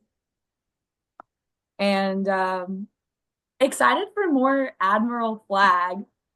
And I kind of wish that listen, human traffickers are the worst of the worst. And if we forfeit a reward because Kyle gets to massacre a bitch, I'm not mad about it. That's all I had. Literally. I'll make Kyle go last since he's leaving us, or Ross is leaving us anyway. Kyle's still Yeah, fuck that guy. here. But yeah, Kyle, getting to see your final mask, very cool. We got to see all of your Mask of the Past. I love that. Um, Also, yeah, the werebear crushing the tranquilizer as a callback was great. I also love seeing it. You step out and it's a full moon, like iconic, perfect werewolf. Yeah, once again, love the whole interaction with the shop boy. A bunch of great zingers both ways. Also the blood tracking spell with the goblet was really fun. That was inspired. I loved it. And yes, the fan fiction tags. Tamara and I are shipping messes, and we love coming up with the tags. I expect them in every session now. If you insist. And Malachi, it's always good to see me. It's so quintessentially Count Potiphar. It's always great. And I thought the stabbing yourself with the sword was dope. But I also really liked the whole trying to like throw him off with the nursery rhyme. That was really cool. I liked that. And then there were a couple of references to like places we see in Unseens early on, which was really cool. I think Malachi, you referenced Madame Ordain's, or somebody did. And then Alex referenced the Four Magpies. I love that. Yeah, just everything with the shop boy was so funny, Alex. A particular lines that I loved. It was just like the whole "if you're not mugging me, can we just get on with it" vibe of him. So funny. And then yes, I can tell because you're wearing a cloak and wielding a dagger. I'm crying. Um, and I wrote it feels like a very Brindlewood Bay complication of killing them right before they can reveal the clue, and I love that. It's one of my favorite. Dude, I never get to do it in the between. Yeah, I seize every opportunity. Because I do love that game too. I love the vibes of Brindlewood Bay. So like seeing that was amazing. Horrifying big corpse. I hated that. Opert was so horny for the count, and I was here for every bit of it. It was the whole scene amazing. And yeah, just Everyone is. our whole first conversation, the Dame and Flag. It's always fun to like bounce off each other in these moments. And yes, very much the Dame kind of forcing herself into it, just getting dead-eyed responses killed me. You will be my hyperfixation. Especially considering I feel like she gets the vibe that he killed John. She's not pleased. Wishes. Yeah, want to see more Flag. Excited to see the mastermind progress too, starting to get like his little more of his history tidbits. I almost wish the Cursed had waited a few more sessions so we could have gotten taken by the Flag, because the drama of the Cursed getting taken as a servant for the mastermind. Also, just yeah, a wish to see Kyle's new hunter though. It was always exciting to have a new hunter in Hargrave House. You mentioned a small something to me earlier, and I'm pumped for it. And let's see, I want to force the Dame to roll more. She's just so good at getting what she wants. Being useless and useful all at the same time. God bless her soul. I think yeah, I think I'm good on wishes. Yeah, I guess it's always hard when you go last. Everything's pretty much been starred and wished. But yes, I'll go that the Dame and Flag, that was definitely a star. Just bouncing off of each other, the want from Dame Chanterelle and the complete negate from Flag, I love. But then Flag was able to hook you in a little bit, and you interested him just enough, and he started to open up a little bit. So I really like how there's a building there. So I felt like that was really a great scene. Um, I like my scenes with Malachi, with Count Potiphar, going down and like we don't we didn't get to hang out too much throughout all the sessions, but every time that we do, it's always like I like how our characters do bounce off of each other. Just like, oh, we got each other and let's go see this. Of course, it's fucking awful and disgusting in here. And the basement scene, yes, everything that we had in there was very gory. And I do like that with the Count also star to the horniness between you and the butcher's eldest son. Um, it is also good. This is both a star to Eric and Malachi. Uh, seeing you guys play your characters in just the utter like lowest parts, and then now it starts to feel like, wow, this your characters are back in stride, and it's like I'm glad we got to see that progress. And so you guys are playing your characters back to how they used to be with like a little added changes. So I love that. And yep, Viola, the snarkiness and everything with um the guy in the alleyway, it's again, it's hard to continue to just give everyone their stars, but yeah, everyone did great this session. I had such a fun time. Wishes, I do want to see more of Flag, and I want to see if Viola does end up killing me, keeping that promise, or does she confer with the rest of the group and save Ross. I am excited for my new character. And as always, I always have to throw in Alex. Wonderful scene control as always, and balancing time and everything. Aside from that, wishes. I just want to play more. So can it be? Is it Friday yet? Right. We just need to play for just 3 days straight. Make it the between weekend. That's the ideal. I mean, I'll take a vacation. We all just rent a Victorian townhouse in Manhattan and play there for the weekend and be like, all right, everyone take off vacation. We're doing it again. All right, we're gonna record. I think there are Let's quite go. a few Victorian houses in Oh, Brooklyn. yes. Yes, there are. There are many Victorian houses in Brooklyn. I pass by them a lot. All right, well, don't tempt me. That's any other stars Perfect or place wishes? for a seance. I know, right? Let's play. Let's fuck around and find out. Actually, that was in vogue for a while, like in the 10s and 20s. Very much. So probably did happen. Oh, yes. Any other stars or wishes? Well, then, I hope to see you all next week. Until then, farewell.